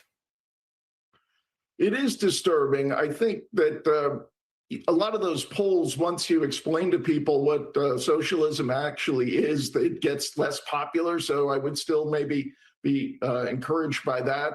I do think, I know sometimes there's this sort of dance where candidates on the far left or pals in the media may suggest that it's socialism, not communism, and therefore very benign. But we've seen what the Democratic Socialists, that's what they called themselves, did to Venezuela over the last 25 years, really turned it from a thriving country into a hellhole of not just economic deprivation, but loss of political rights, a democratic socialist dictatorship, basically, that was interrupted, or we'll see, perhaps it continues. But Maduro obviously facing trial in the U.S. So the democratic socialist so-called experiment is a disaster. And I think for the Democrats who are not looking to go all the way and jump off the ledge of kind of full-fledged Marxism, those are good first steps from Shapiro and Moore, but I think they have to go a lot further. It's not just about a difference of opinion, and it's good that they're stressing there's a difference of opinion. It's not just about how the candidates on the far left won't get good results. It's that they're really attacking, as you've described, the things that make America special in terms of liberty and our free enterprise system. So I would hope that Shapiro and Moore, as the months go along here toward the fall choice, would be more explicit in injecting that kind of Marxist message. No, yeah, we can't let it happen. James, thank you. Alert, President Trump set to travel to the NATO summit in Turkey. He leaves later tonight. And this comes as talks with Iran on a temporary pause as hundreds of thousands of Iranians filled the streets for the funeral of Iran's former supreme leader, the Ayatollah Ali Khamenei. But notably absent was the regime's current supreme leader. Nobody's seen him since last February. Let's bring in retired General Jack Keane. He's a Fox News senior strategic analyst. It's great to have you here. President Trump is on his way there. Lots to talk about when they get together in NATO, but let's start with Iran and where you think we are right now. Well, certainly, we're in the beginning stages of a major diplomatic effort here. Likely the clock is running for 60 days, but I don't think we'd be surprised if it went beyond 60 days. The Iranians are masters at negotiations and extending negotiations beyond the terms and deadlines of it. So, yes. What has happened here, obviously, is the military objectives were overtaken by political and economic objectives. That became the priority, given oil and gas prices, and that produced the phase that we're in. President Trump is trying to accomplish everything that we were going to try to do militarily and do it through diplomatic reasons here and negotiations. And there's three things here. One, the entire nuclear enterprise no longer exists, nor the potential to recover it. And two, restrictions on ballistic missiles and stop the support for proxies. Those are major, major goals that we were attempting to achieve militarily, and hopefully that can be agreed to diplomatically. I'll tell you, based on the evidence so far that we have from the Iranians in terms of how they're still contesting the Straits of Hormuz, and obviously 8 ships turned around on Saturday based on their intimidation and coercion. President Trump has had to pull the trigger twice recently in terms of military attacks to get their attention because of violation of the ceasefire. We have reports that they're recovering the nuclear program at Pickaxe Mountain, and that's supposed to be the status quo. They're also recovering their ballistic missile program, and according to the agreement, the ceasefire, we stay at the status quo. In other words, we're not doing those kinds of activities. So it questions the sincerity and determination of the Iranians here on a diplomatic effort. My own gut feel is I think the Iranians haven't changed one bit. The people have, but the ideology and the tyrannical, radical behavior of the regime, Actually, I think is much the same. In the time that we have, I just want to show you a very quick clip from some of the people in Iran who were out during the funeral over the weekend. Watch it. Every single one of these people will continue down his path with clenched fists, and soon we will certainly avenge his death against the U.S. and Israel. We will stand and fight for this country as long as we are alive and until the last drop of blood. We won't let even an inch of this soil be taken away. We are not here to say goodbye to him. We are here for revenge, and we will take revenge. So obviously there are a lot of different voices within Iran. That's not representative of all of the people, but it is a strain of some of the people there and how they feel, to your point, sir. Yeah, well, the Iranians can bruise tens of thousands, if not hundreds of thousands of people, stooges for the regime for sure. I think we've seen plenty of evidence to the contrary. The surveys, about 85% oppose the regime. And we saw when the demonstrations began in December 2025 over economic reasons and what the regime was doing to them in terms of their everyday life, 200 plus cities received demonstrations in tens of thousands, totaling millions of people. And I think that was much more reflective of where the people in Iran really are. And certainly testimony to that was their willingness when the regime began to repulse them with gunfire. They stood there unarmed, and somewhere in the neighborhood, estimates are 30 to 40,000 of them were horrifically killed by these barbarians. That is who the people are, in my judgment.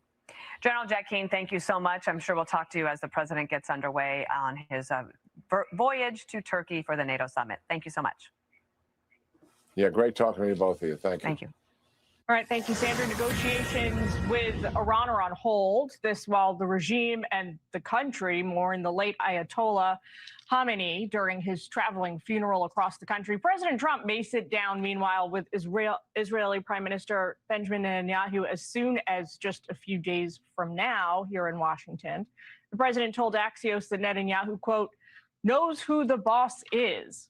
Netanyahu then responded early this morning on Fox and Friends. Take a listen. We see eye to eye on just about everything.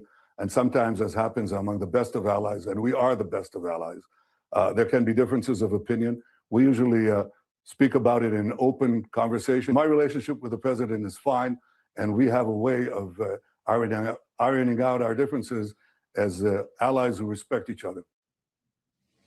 Well, let's bring in retired U.S. Air Force General and former Deputy Commander of European Command, Chuck Wald. General, so nice to see you this afternoon.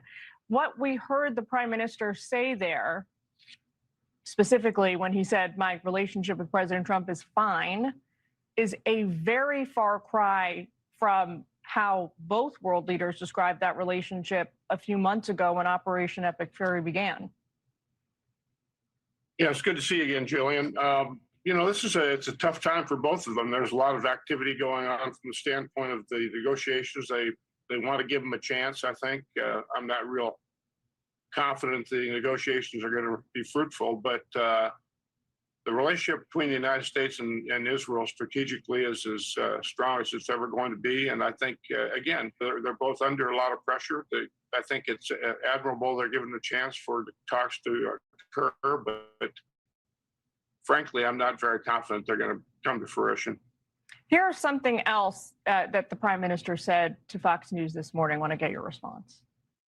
President Trump believes that after the battering that the two of us, Israel and the United States and Israel, gave to Iran, he thinks that he can generate enough leeway, enough pressure through the negotiations to get these goals achieved. And, we respect that, and I hope he succeeds. But I can tell you this, deal or no deal, as long as I'm Prime Minister, Iran will not have nuclear weapons. That's obviously from Sunday morning, not this morning, General. But the point being, it underscores this very strong sense now that the U.S. and Israel are maybe not even in it together any longer.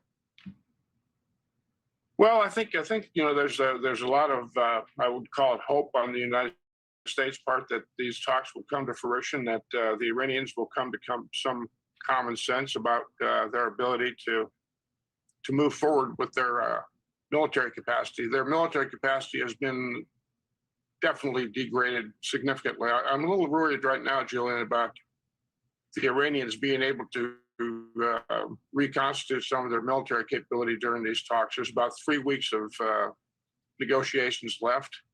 I think China is probably helping the Iranians reconstitute some of their military capability. Russia, maybe to a certain extent, they've got their hands full with Ukraine. But I don't blame Prime Minister Netanyahu for being concerned. We can't kind of precipitously allow the Iranians to come to some kind of successful agreement here that benefits them beyond what Israel and the United States see as security for their nations. And the nuclear issue is beyond reproach. We're not going to let them have that, period.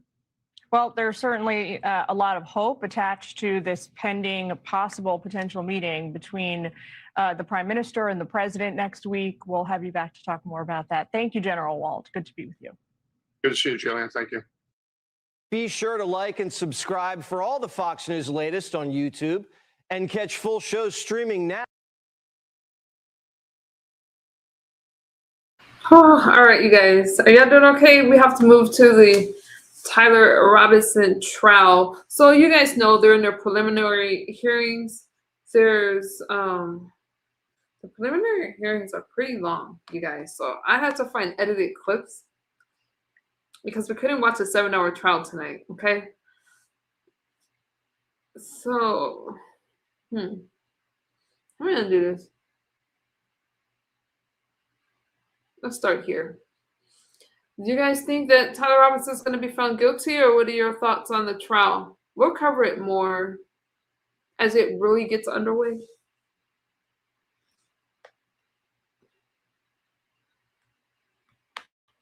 Some Desiree News, Eva Terry. You were inside the courtroom today. You were there back on the fateful day in September. Give me a sense of what we went witnessed inside the courtroom. What was the feeling?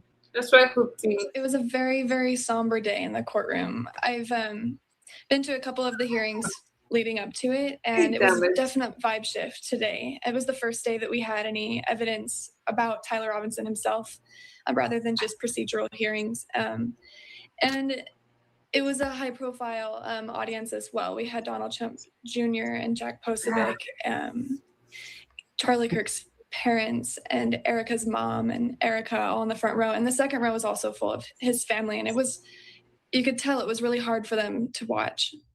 Yeah, and they were presenting some of this evidence of that day, and they really got into it right away as Tyler Robinson's name actually didn't come up for quite some time, focusing on Charlie right away. What did we learn? What did you hear from some of those law enforcement witnesses?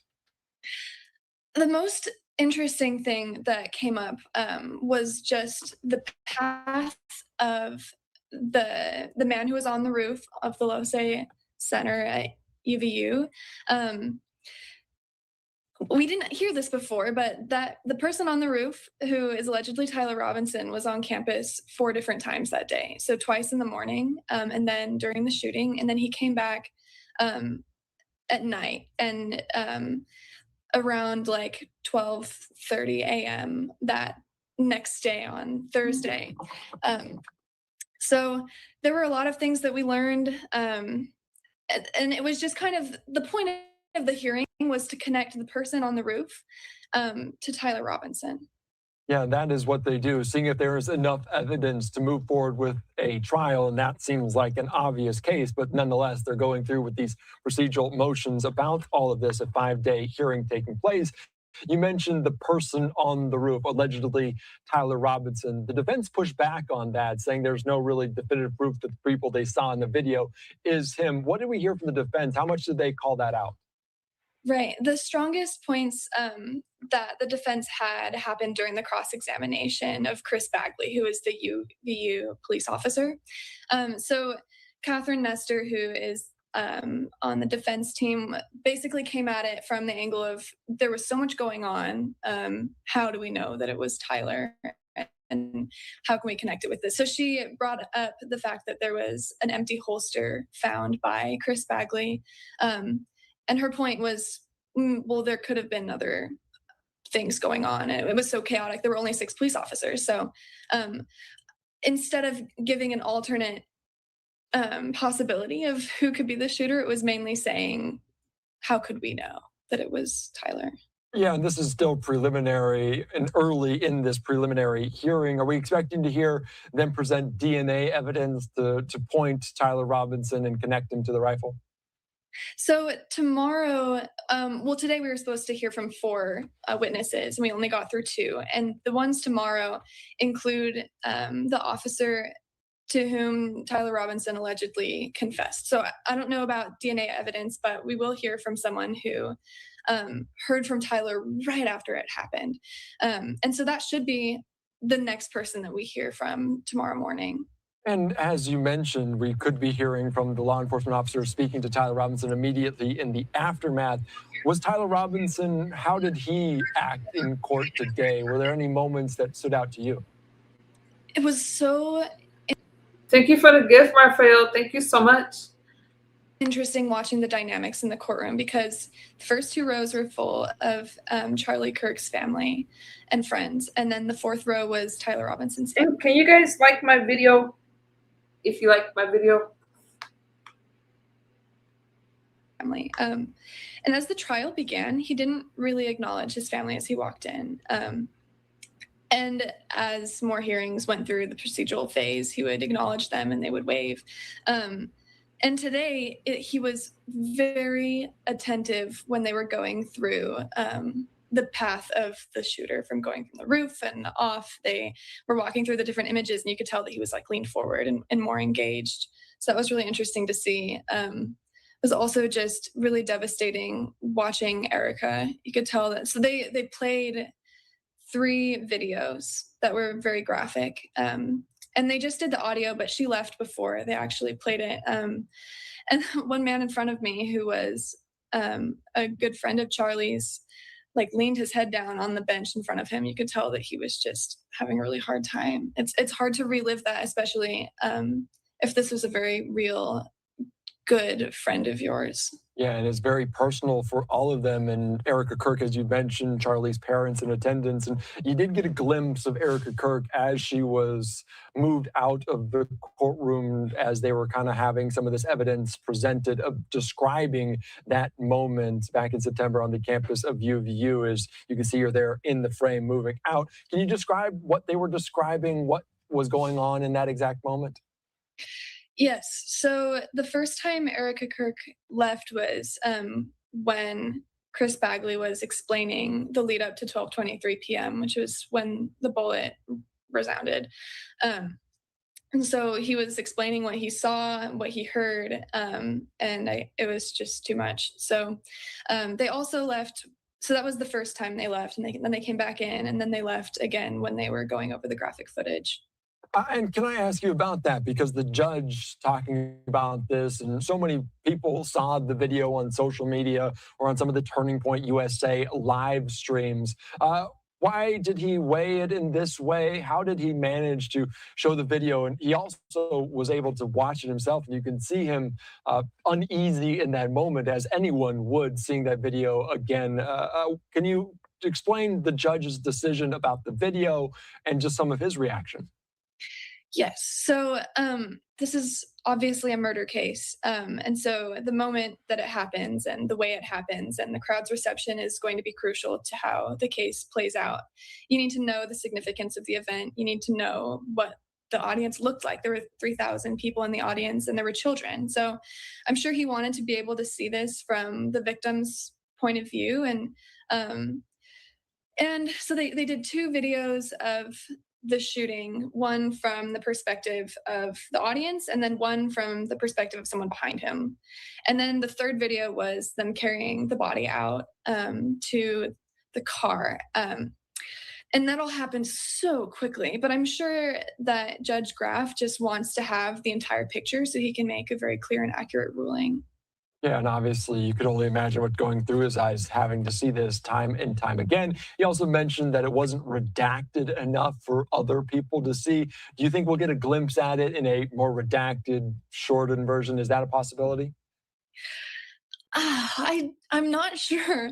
I think they're going to be very, very hesitant, and I think that especially the defense will be very hesitant. They've kind of held over and over again that if people see the video, then it's going to taint the jury pool, is kind of the way they phrased it. So I think it would take a big battle on the side of the prosecution, and I'm not sure that the prosecution would be up for battling that.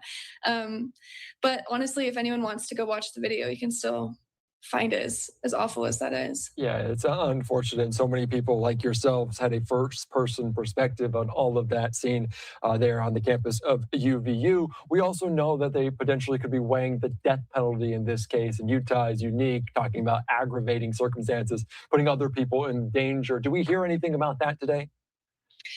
No mention of the death penalty today. It has been brought up before, especially in the hearings that they've closed. You go through the transcripts and you find that this is very much on the attorneys' minds, especially the defense attorneys. They'll bring it up and they'll say, like, look, this is a very high stakes case for our client, obviously. So everyone has been very, very careful. And if you watched any of the hearings today, and if any of your viewers watched it, there were objections for pretty much everything. So everyone is being very, very detail oriented. And it ended with Judge Graff pretty much striking down an evidence a video being entered into the record because it had been edited slightly with arrows and circles, because it was a compilation of Tyler Robinson or the shooter on campus moving through.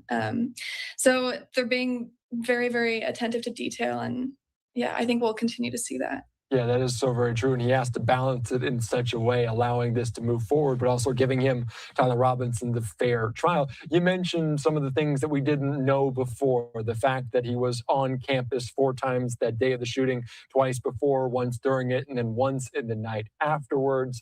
Was there any other information that came up that you might have not known before? Are there any unanswered questions that you still have that you hope to hear during this hearing?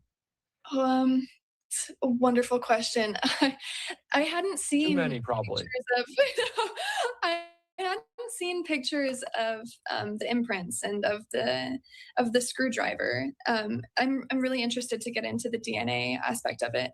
There were also points where they showed video from doorbell footage because he had parked the shooter had parked his car across the streets, the gray Dodge Charger, and then moved it. So it was interesting to see more footage and evidence, and we'll just continue to see more of that. I'm excited to see more of it. Yeah, and I think a lot of people are, because it was a chaotic day. And I do want to get to another point about that from law enforcement, saying they arrested another person prior to Tyler Robinson. How did that factor into it, and just the commotion of what was going on UVU? Yes. So interesting to now have perspective looking back on this, because when I was there that day, I was like center left, and the gunshots went off and it was just chaos. Everyone scattered, and then we were just like, we didn't know if the shooter was still there or if, if we were going to get shot. And so it was chaos, and the police didn't know if more people were getting injured. So in that time, someone named George Zinn started screaming, "I shot him, now shoot me." And so obviously the police turned their attention to this guy who's screaming and saying that he did it. And that was the first suspect that got dragged away. And from the charging documents and from that man's own criminal charges that he's been sentenced since. But it seems now that there's no correlation between them. But that was the first suspect, and it definitely threw the cops off of their tracks at first, because Chris Bagley said that he went down, heard there was a suspect who'd been taken away, and then he's in the outdoor amphitheater and he looks up and he sees the roof that allegedly Charlie Kirk was shot from. And he was like, "Oh my gosh, this is a direct line of sight." So that's exactly where he went afterwards, even though at that point he thought that the suspect had already been taken. That is so very interesting. And obviously hindsight is so very good in this moment that you could look back on it in a clear way. And that's why they go through all of this. I do want to ask you, we know this is supposed to be a 5-day preliminary hearing. Those timelines shift a little bit. Are we still on schedule for that? Is there anything that in your eyes could throw that off? So we only got through half of the content we were hoping to get through today. Okay. So unless they pick up the speed, I could see it going, I don't know if I could see it going longer, but I do think it'll fill the entire time that it's been allocated. Do we imagine that the seats are going to be full? Because as you mentioned, it's a very close, small quarters area, only 12 or 13 seats reserved for credentialed media, 14 for the general public. I know you're in court all day, but do you imagine there's going to be plenty of interest as people aware that a preliminary hearing is going on, that they can get in line, try to get a seat? Do you think that's going to be increased? Yes, and it is already very, very high, like you said. I got there around 6 a.m. and I walked up and I was scared that I wasn't going to get a spot, and I just barely got in. So yes, and I think probably, like you said, as it gets more attention, more people will be interested. So I guess if you want to go, get there super early. That's very true. All right, Eva, anything we're missing? Anything else that stood out? I know it's just day number 1 of this trial before the trial, but anything else you want to note before I let you go? I just thought it was beautiful and also heartbreaking that Erica was sat between her mom and her mother-in-law, and they just moved as a pack. I can only imagine what they've been going through. And it's Erica Kirk has been getting a lot of I don't want to say hate, but hate just for if she responds wrong, if she responds right, if she looks too stern. And I was even hearing it from some people in my row. And I just hope that people give her more grace, because she's literally been going through hell for the last 10 months. Yeah, so much under the microscope. Erica Kirk, her family, even Tyler Robinson, just how they sit, how they react to everything taking place in that court. All right, Eva, thank you again. I appreciate your time, your insight here on Live Now. Thank you so much.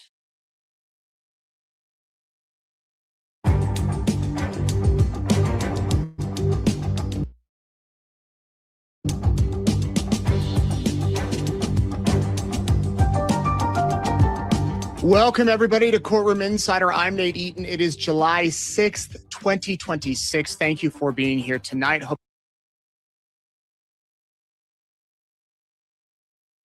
I don't know why my internet is glitching at the last minute. Okay, you guys, did you guys want me? I really wanted to play this trial for you, but it's long. Let me see. So hopefully you like that. I did pick out the highlights of this trial, but it's supposed to last the preliminary hearing is supposed to last 5 days, but it may not last that long. Hang on, guys. Okay.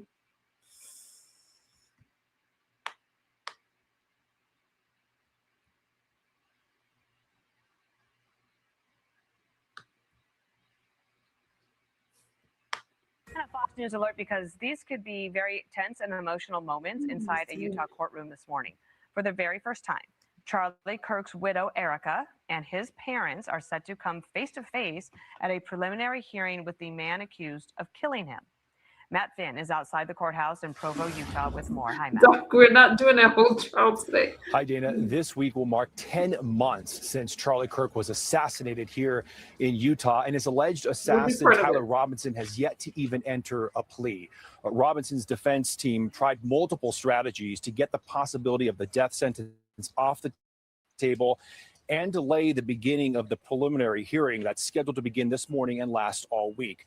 Now, in Utah, a preliminary hearing is used to determine if there's probable cause to move forward with a murder trial. Late last week, the Utah Supreme Court denied 3 appeals by Robinson's legal team, which paved the way for the prelim to begin today with a camera in court. Tyler Robinson is charged with aggravated murder in the assassination of Charlie Kirk. In court this week, the state has indicated it's going to present a video that shows Robinson's former roommate and lover, Lance Twiggs, telling police that Robinson confessed that he assassinated Charlie Kirk, who was murdered last September 10th at Utah Valley University. Investigators say Tyler Robinson shot Kirk with a rifle from a rooftop and then in text messages confessed to his roommate lover, Lance Twiggs. Twiggs texted, "Why?" Robinson replied, "Why did I do it?" Twiggs said, "Yeah." Robinson explained, "I had enough of his hatred. Some hate cannot be negotiated out.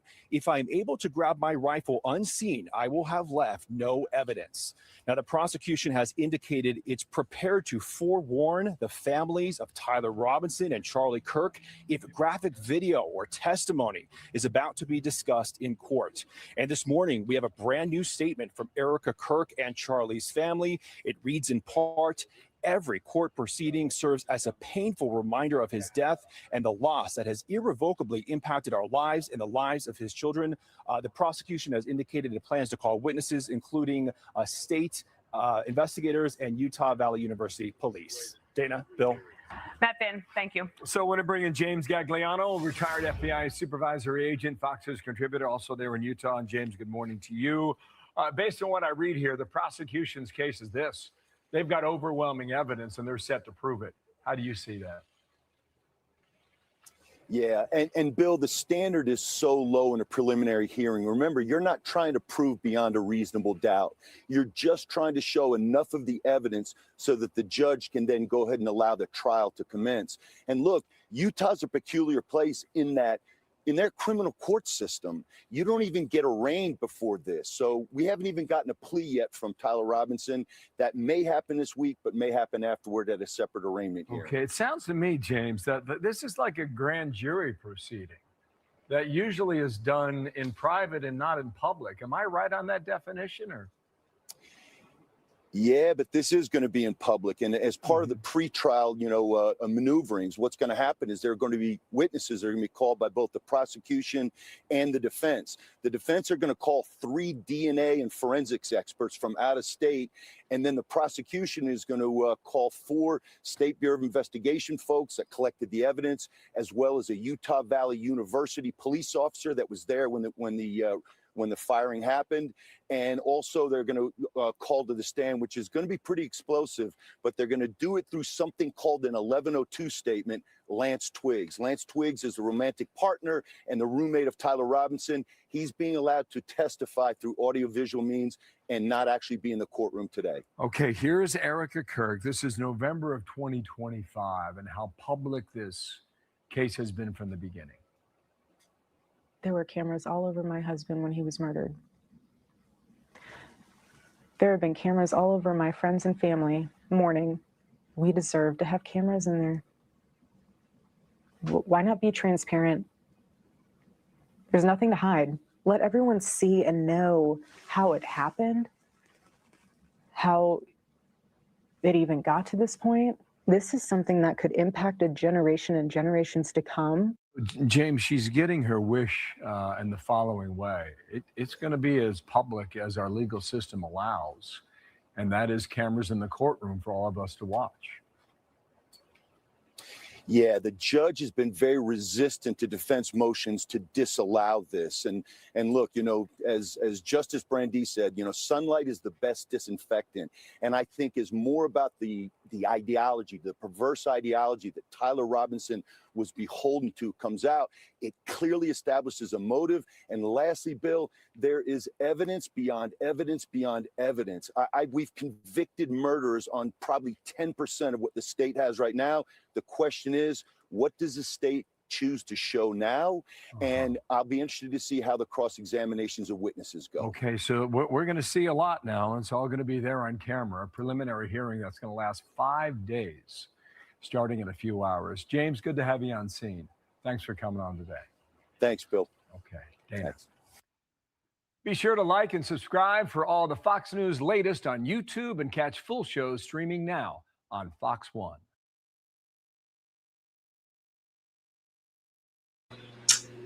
Oh, my clips line up. You guys are saying he was unalived by the Jew. Can you guys remove that comment about the Jews in my chat? For argument purposes, moderators, I really don't want to see it. All right. Let me just show you.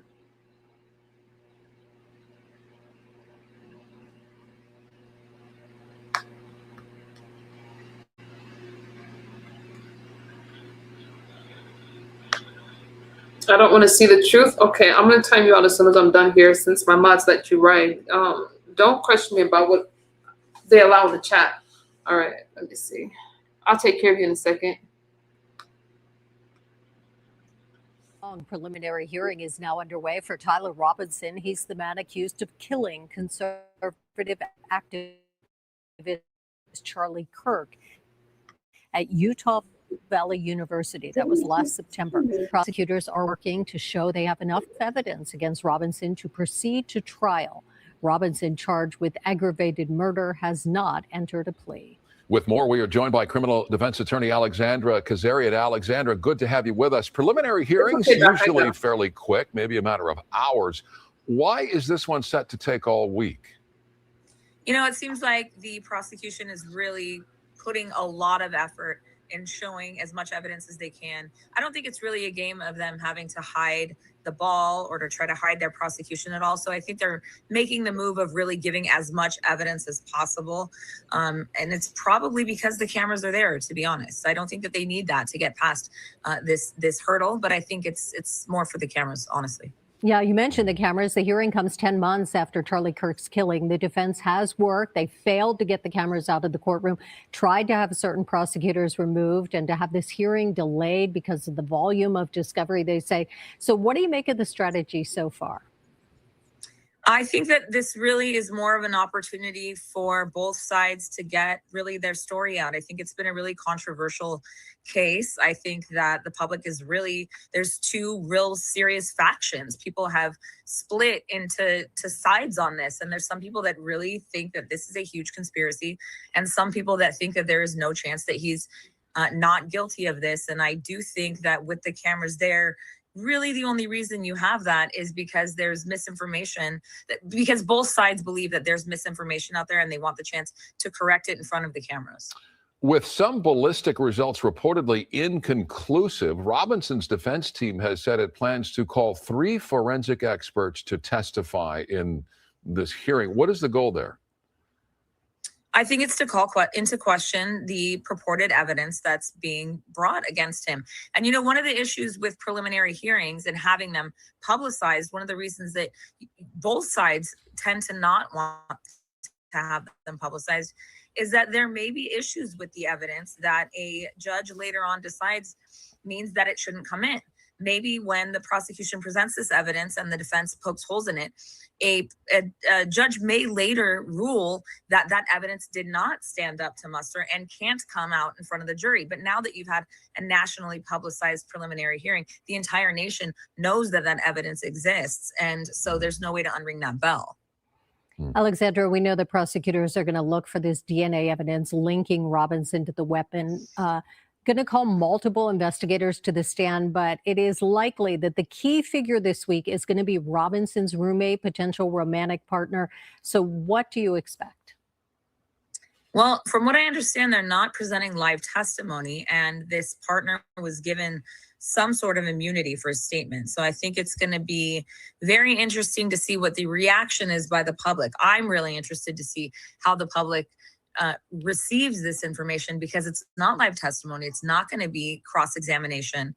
So it's a presentation of a statement, but I don't know. I mean, I'm sure that this evidence all is he's going to be held to answer. Absolutely. But I'm interested in really seeing what the public reaction is to these pieces of evidence. Yeah, given how much could be revealed over the coming days, how do both sides present their cases? The prosecution, especially, as you mentioned a few moments ago, trying to clear the bar that this should go to trial without giving away their case, showing their hand that will ultimately be argued at a potential trial.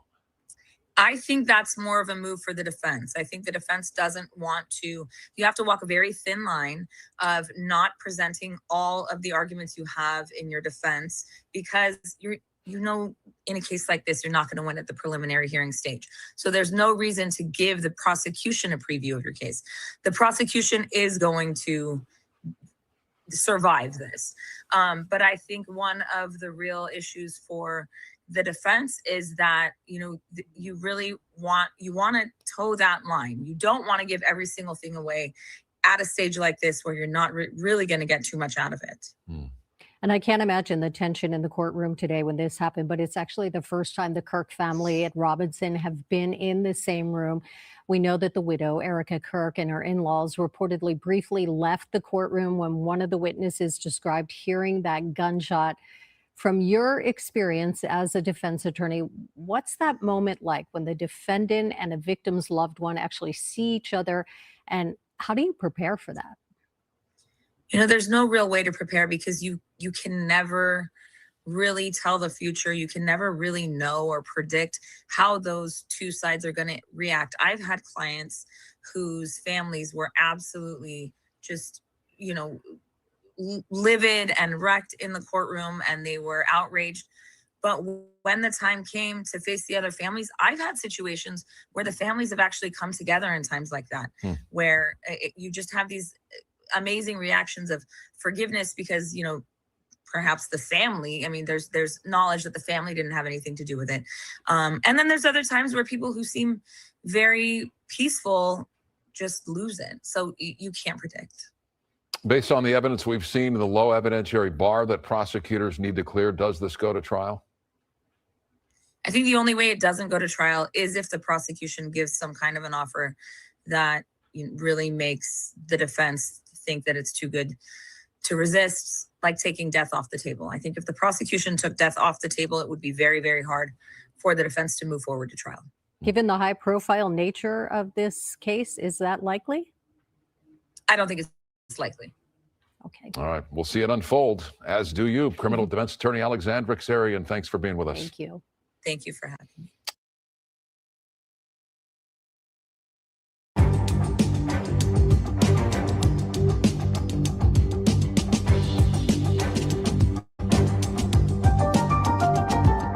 Welcome, everybody, to Courtroom Insider. I'm Nate Eaton. It is July 6th, 2026. Thank you for being here tonight. Hope you had a great Independence Day weekend. We had a phenomenal time in Idaho Falls at the Melaleuca Freedom Celebration fireworks.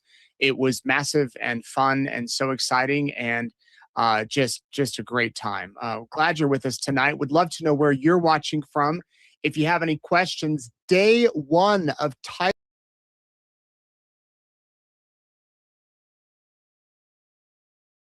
You guys couldn't hear me.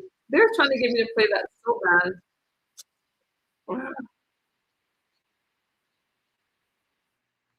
I don't know why YouTube is glitching. I'm trying so bad. So sorry about that, you guys. So sorry.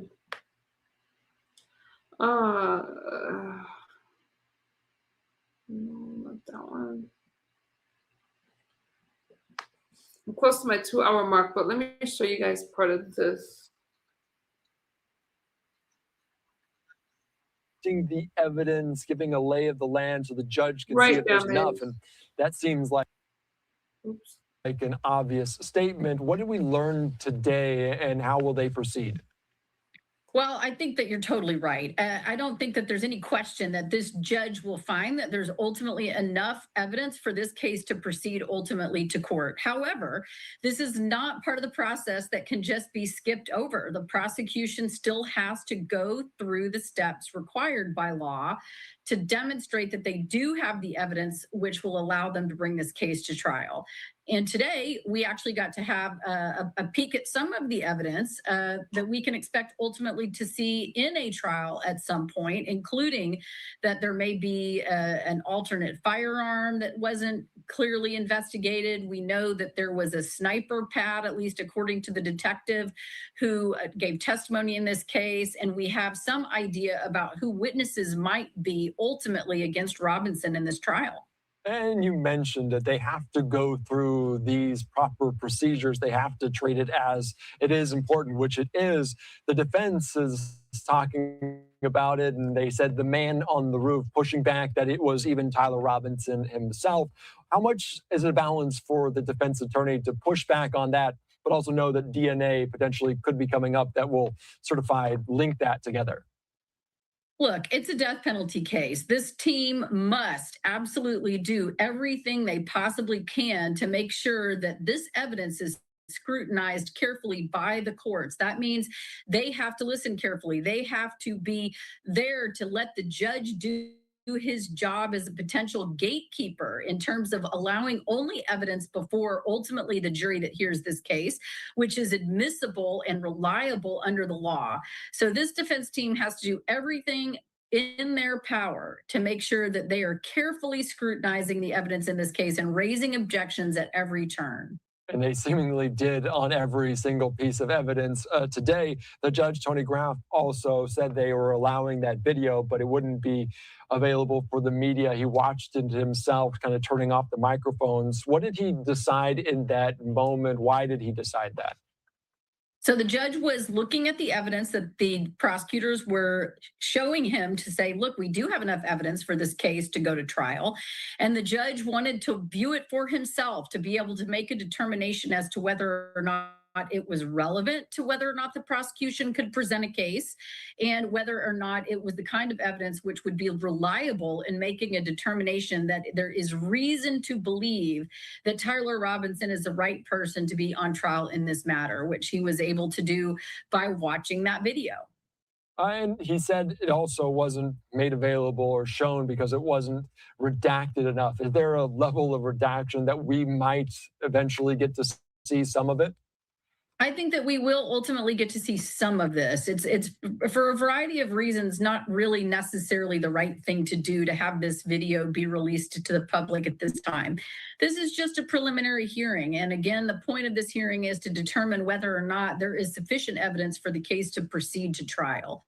This is not a time when someone will be judged guilty or not guilty. In other words, Tyler Robinson is not going to be found guilty or not guilty at the conclusion of this hearing. It is simply a hearing to determine whether or not there's enough for the prosecution to move forward in this case at this time. And we know that when that trial eventually commences, saying that it obviously likely will after this preliminary hearing, how does he weigh some of the decisions that he makes, knowing that the jury might be out there, some might be watching this? That's such a great question and such a great point all in one, because what we want ultimately is to know that this case will be tried in the courtroom and not in the court of public opinion. And really what this judge has the responsibility to do is to make sure that there's not information essentially leaked during these preliminary stages that cause such an impact on the jury pool, the potential jurors out there, that no fair trial could be had because people already have an opinion. So to the point where it's possible, you want to make sure that these hearings, which the courtroom is required to be a public place that the public can watch and observe. At the same time, the court has to protect this accused individual's constitutional right to have a fair day in court, and having ultimately the ability to have a jury selected that hasn't preformed opinions about the case is part of that. And we're seeing evidence for the first time in this trial. And I do want to ask you about that police witness that says Tyler Robinson visited the campus 4 times on the day of the September 10th shooting, saying twice before, once during it, and once in the night afterwards. Does the defense have any idea that they are aware of this? Is this the first time they're seeing some of this evidence presented?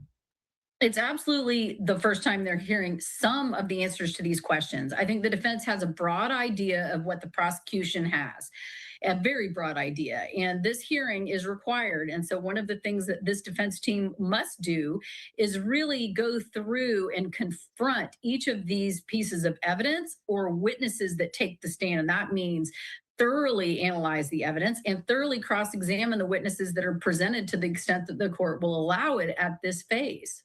And we expect tomorrow, Eva Terry from Deseret News saying that the law enforcement officer to take the stand tomorrow will be the first one to question Tyler Robinson after he was detained. What do you imagine we could hear from there? What are you keeping your ears out for there? What we're going to be listening for are any kind of questions which really assume an answer. What we want is an investigator who's got an open mind and a neutral mind about what it is they're trying to learn. We don't want an investigator in a criminal case to have preformed opinions about what it is they're about to hear. We want someone who is really trying to get to the truth.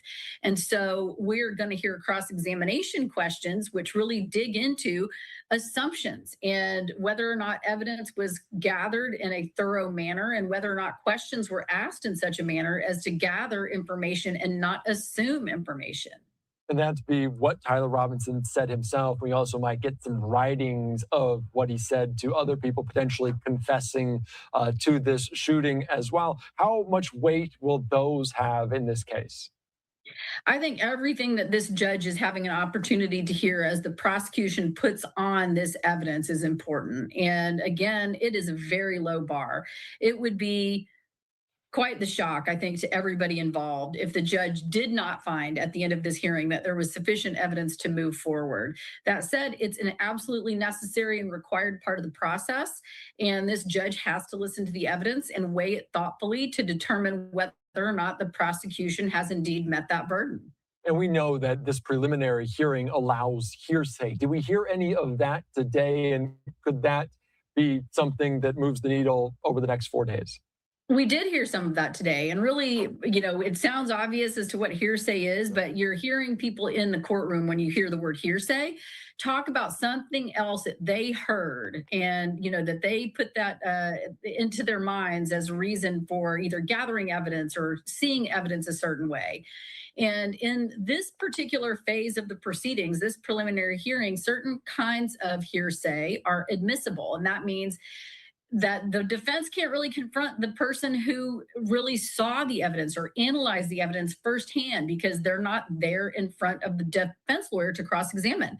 But the judge is still allowed to actually consider that evidence as he weighs whether or not this case should move forward. I do want to ask you just about the scope of this, as this is very much in the spotlight. Charlie Kirk, a conservative activist, very prominent in so many political circles and beyond. His widow, Erica Kirk, was in attendance. The son of the president was in attendance, which you don't see at everyday courthouse in Utah. How much is the judge seeing all of these, making sure, and she did walk out at a certain moment. How does the judge handle this? It's got to be an enormous amount of pressure. I mean, obviously, this is a case of great public importance. Lots of people want to know what is happening and whether or not the proper procedures are being followed. You can guarantee that this judge is doing everything he can to make sure that he is following every rule to the letter, because this also builds a record. And in a death penalty case, the one thing that you can be guaranteed is that if there is a conviction ultimately, and if Tyler Robinson is ultimately one day sentenced to death, the appeals in this case will last potentially 4 decades. And every shred of evidence and every single decision that this judge makes will be analyzed and reanalyzed and reanalyzed again throughout a very lengthy process. He has to get it right.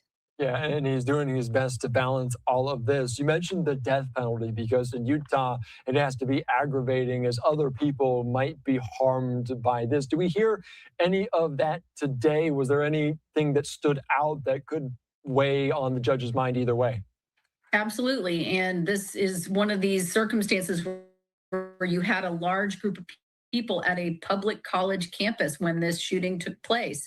And that will factor into whether or not the judge believes that there's enough information to move forward on the case as it's charged, which, as you pointed out, is aggravated murder and is the kind of case for which the prosecution can seek death as a penalty. You mentioned the defense. They know broadly what the evidence is that will be presented during this. What other things might stand out to you over the next few days? What other questions do you have that are left unanswered at this moment?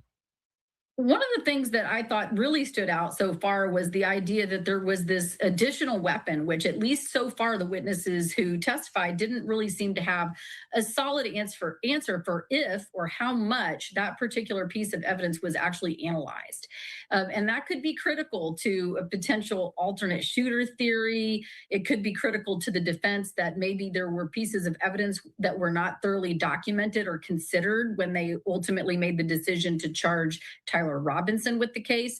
And these questions and the answers to these questions in this preliminary hearing will no doubt guide the defense as they put together their own theory of a defense moving forward. Is there evidence that we'll hear during this preliminary hearing that we won't hear during a trial? Will they leave any of that out or left behind? Well, one of the questions that you asked earlier about the hearsay is exactly the kind of thing that can get confusing between a preliminary hearing and ultimately a jury trial. Some of what we are hearing, for example, like hearsay in this context, it's a preliminary hearing. They're allowed, the prosecution, to bring this kind of evidence that way. They will not be allowed to bring that same kind of evidence in that same way in front of a jury. So just because we're hearing certain pieces of evidence in this preliminary hearing does not mean that the prosecution will have what they need in order to present the same evidence at a trial in front of a jury. All right, All right, let's get back to some Trump news. The reason that you guys watch me, I'm at my 2-hour mark. I didn't realize it. So this is going to be interesting. Are you guys okay in chat? We'll cover this trial until this trial ends. Another controversial trial because of people's feelings with Charlie Kirk. Let me give you guys this. So I don't know. I don't know how he's going to get off, but immigrant truck driver has been charged in the death of a Pennsylvania state trooper. Michael Pahara had just moved back in with his mother to help care for her while she is battling cancer. The man being accused of causing this tragedy is Michael Bond, an illegal immigrant from Haiti who authorities say remained in the U.S. despite being ordered to leave. In total, for more than an hour and a half, a valiant attempt was made to save Trooper Michael Pahara's life, and they were unsuccessful. The man died a hero. He was an outstanding trooper. Former DHS Deputy Hoopty West, I'm sorry I didn't see a super chat, but thank you if you're still out there. I'm so sorry. Thank you so much. Assistant Secretary Jonathan Fahey joins me now. Jonathan, the details here couldn't be more heartbreaking, and they are preventable. So what is your reaction to this situation that we're learning about that took place in Pennsylvania?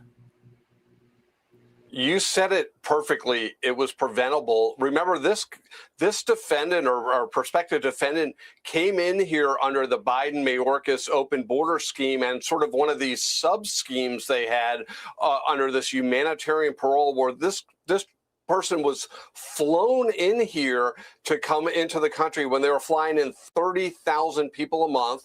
And he was ordered deported in June of 2025, wasn't deported. And again, we have this tragedy. And I say wasn't deported, you know, there's millions of people that need to be deported. But what this really highlights, I think there's been about 17 of these fatal crashes just last year involving illegal aliens driving CDLs. And it really just shows how dangerous it is, because we've heard the situations where people didn't speak English and other types of things. So what Secretary Duffy is doing is so important, where he's cracking down all these states with CDLs to people that don't speak English or are ineligible to be in the United States. Okay, so when it comes to the specifics in this case, also, Jonathan, DHS terminated this illegal immigrant's parole in June of 2025 and ordered him to leave the country. However, his commercial driver's license in Massachusetts was renewed in the year 2026, this year. So how can you be ordered to leave the country on one hand and then several months later get your license renewed to continue working here at a state level? That's a good point. It's like he was ordered to leave, which he should have left, but the state of, I think it was Massachusetts, again, renewed this in like February of this year. And it just shows, one, there's not a lot of communication between, you know, some of these states, but also, you know, what Secretary Duffy is doing, again, is cracking down on these states, issuing licenses to people ineligible to be here, you know, because, you know, they should only issue a license to somebody that's legally in the country. And clearly at this point, they were not doing that and not verifying this person was legally allowed to be here. Although he was flown in during the last administration, that was revoked. So, yeah, there needs to be a lot done to make sure anyone that's here illegally, one, is removed. But before that, they don't have CDLs or anything else that could harm American citizens. And, you know, in this case, a law enforcement officer, it's such a tragedy, and again, preventable as well. Yeah. And, you know, this is an officer who, as we said, he had just moved in back home to care for his cancer-stricken mother. I mean, this is a real tragedy that impacts real families. And this illegal immigrant came to this country through a humanitarian parole program under the Biden administration. And you can't say with certainty if that parole program didn't exist, would this have happened? But you do have to wonder. Yeah, you have to wonder. And, you know, if they were controlling the border and didn't have the parole program, it's hard to imagine it actually would have happened, because you look at President Trump, they're not releasing people in the country. They've ended these types of programs, and, you know, CDLs are now, you know, going to American citizens and people that should be here. So, yeah, it does seem like it's preventable. Obviously, you can't 100% know that. But, you know, you do think with these particularly states issuing CDLs, really with a lot of lack of, you know, accountability or anything else for the people getting them, it just seems like they were just giving them away. It's always sort of the certain states that had these pro-illegal immigrant policies that seem to be having the most lax policies on CDLs. Yeah, and Transportation Secretary Sean Duffy says that he's on it after a string of these crashes took place across the country. Do you think that they are making headway here, and what sort of roadblocks are in his way of fully alleviating this issue? They're making a tremendous amount of headway. The main roadblocks he's facing are states that are pushing back against him. You know, I think he's suspended funding to certain states, like New York. I think $73 million was suspended to them. But yeah, you have these states that are pushing back because you have states that, one, they resist the Trump administration at every turn, but also are pro-illegal alien at every turn. So they are resisting, which makes it harder. But what he's doing is probably preventing deaths, but we don't necessarily know that. That's always the hardest thing to know. But we have had too many of these things, and it needs to be cracked down upon before we're here again talking about the next one. Absolutely. Before we talk about that next one, former DHS Deputy Assistant Secretary Jonathan Fahey, we thank you for your time. Thank you for joining us. Be sure to like and subscribe for all the.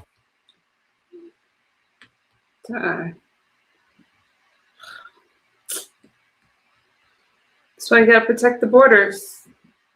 That's sad. May he rest in peace. I got two more, and then I'm gonna lay it down.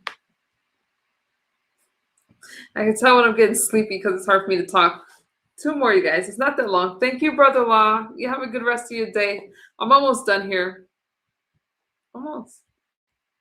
Maybe hundreds of thousands of pro-regime supporters are flooding the streets of Tehran. They are chanting "Death to America," a familiar refrain. They're also calling now for the assassination of President Trump. This during funeral services for slain Supreme Leader Ali Khamenei. In just a few hours from now, President Trump departs for a key NATO summit in Turkey with all the allies. Iran is expected to really top the agenda there. Take a listen. I went in for one reason, very strongly, that Iran cannot have a nuclear weapon. I'm not looking for regime change, although this is regime change. The first regime is gone. The second regime is gone. And I think the third regime is more reasonable, but we'll find out. Let's bring in Dan Hoffman, former CIA station chief, also a Fox News contributor. Dan, that is a familiar refrain from the president, right? The part about maybe the folks in power now in Iran will prove to be more moderate than the predecessors. Do you see any evidence of that right now? Oh, Doc said I played this one. Did I play this one? I'm sorry. I played that one earlier. That's what I'm sorry. Okay, wait a minute. I got you. I promise. See, my mods keep me together. Hi, Live Life Now. I like your name. Or Life Live Now. Fox is Life Live Now. How are you doing? Fox is disgusting. I just play the news. I got you. But end on this one. I'm sorry.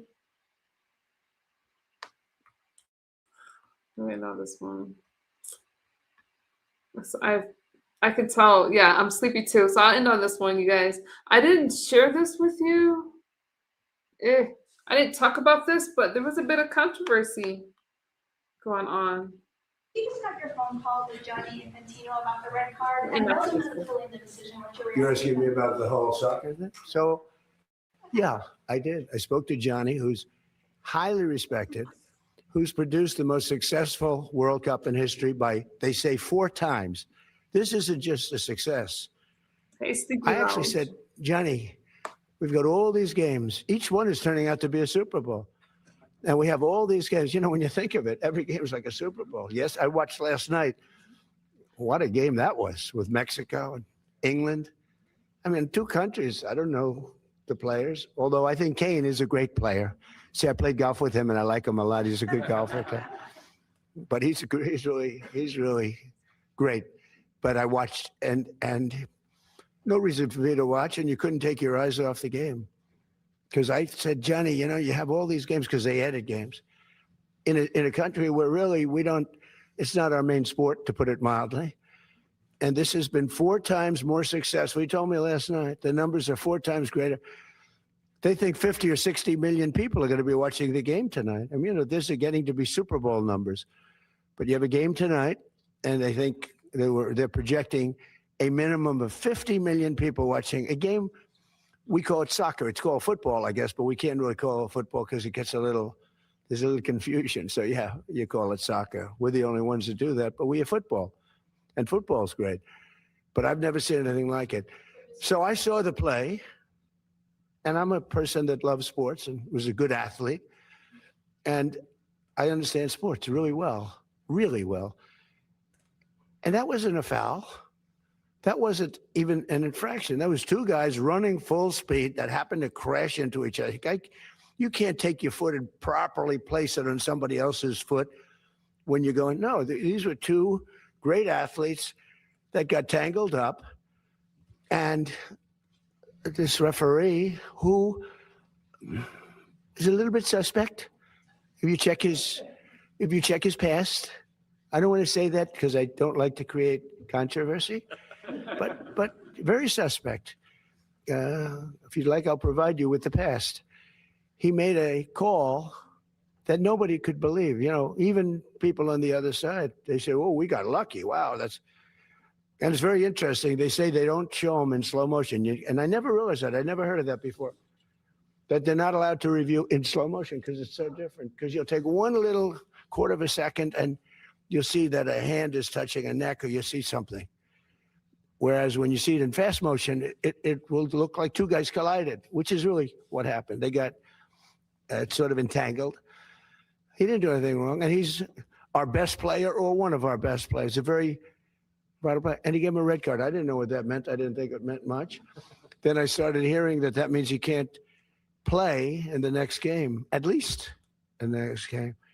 I said, boy, that's a big, if it happened to another player, it would have been unfair. But when they take your best player, or just about, they have some great players, and they say you can't play, that's very unfair. That's, it's one thing to penalize somebody for the game, but how do you penalize them for a game that hasn't been played yet? It's very unfair. You can't do that. So, yes, I asked for a review by FIFA. I spoke to a man who's highly respected, and by the way, whose level of respect has gone up tenfold. And he was good before this started, but he really pushed it in this country. I'm the one that got them to do it. It was not Biden. Biden was asleep. I got him to do it. In fact, it was very sad because I got him to do it. And if the progression was normal, I would have been retired. Now, the Democrats are saying, man, we should have just let him have his way. We would have had him gone. But I said, the saddest thing is I got the Olympics and I got the World Cup. I tried to claim 250 years too, but that didn't work. They said, that one is what it is. No, I tried, but it didn't work. But wait. So I got him. I was so proud of it. And then I realized that, I wouldn't be president during that because I would have been out of office by that time. I felt badly. The beautiful thing about what I did is I ran. I never thought of it. And then all of a sudden I realized, I just got the Olympics, and I totally got that myself.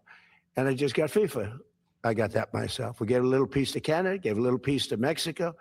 I got that myself. And a lot of people helped, like that man right there, Kevin. A lot of people, that. We worked hard on that, and we got it.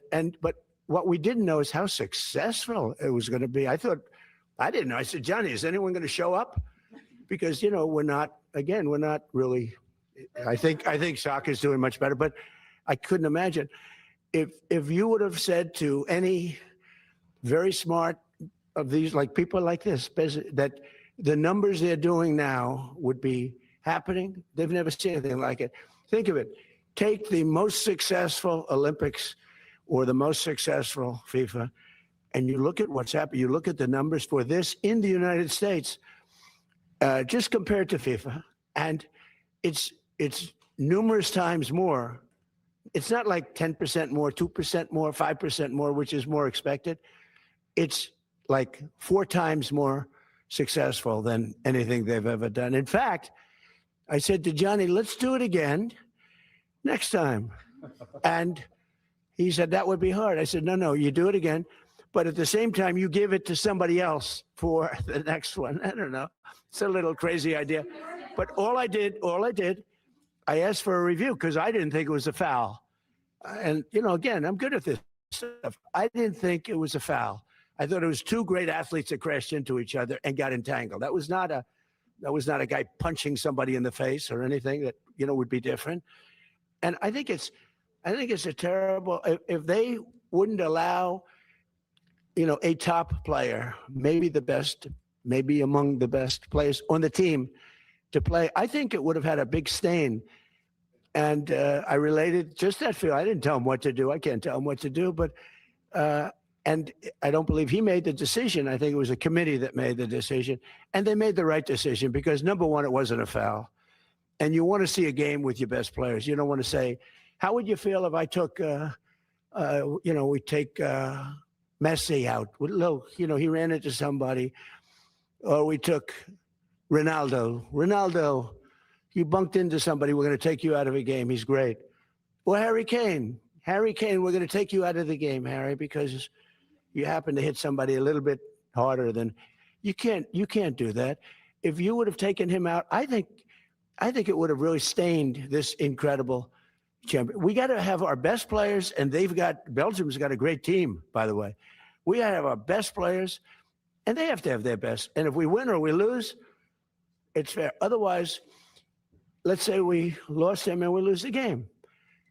It would be a terrible thing. So I think they made a really brilliant decision. I think the referee's call was horrible. And nobody talks about that. They talk about the red card like it's fine. Nobody talks. The referee's decision to red card. I didn't know what the hell a red card was. When I found out, I said, you got to be kidding. This guy just hands up. Okay, your best player is not going to play next week or in the next game. I said, wow, that's a lot of power. That's terrible. But then I looked at his past, and it wasn't so great. Okay. Talk to the Belgian Prime Minister before the game. I didn't think of it, but I would. He's a good man. I will tell you this. The people in Belgium, if they win the game, they can be very proud. If they would win the game with a player missing, it would have been a different feeling. You can't do that. And I'm very glad. All I did was ask for a review. I didn't say you have to do this. This man is a smart, tough man. Gianni Infantino. He's a smart, tough man. And his stock has gone through the roof because the job he's done has been great. And I feel we have to have all the best players on the field. You can't take the best players. Yeah, please. Be sure to like and subscribe for all the Fox News latest on YouTube and catch full shows streaming now on Fox One.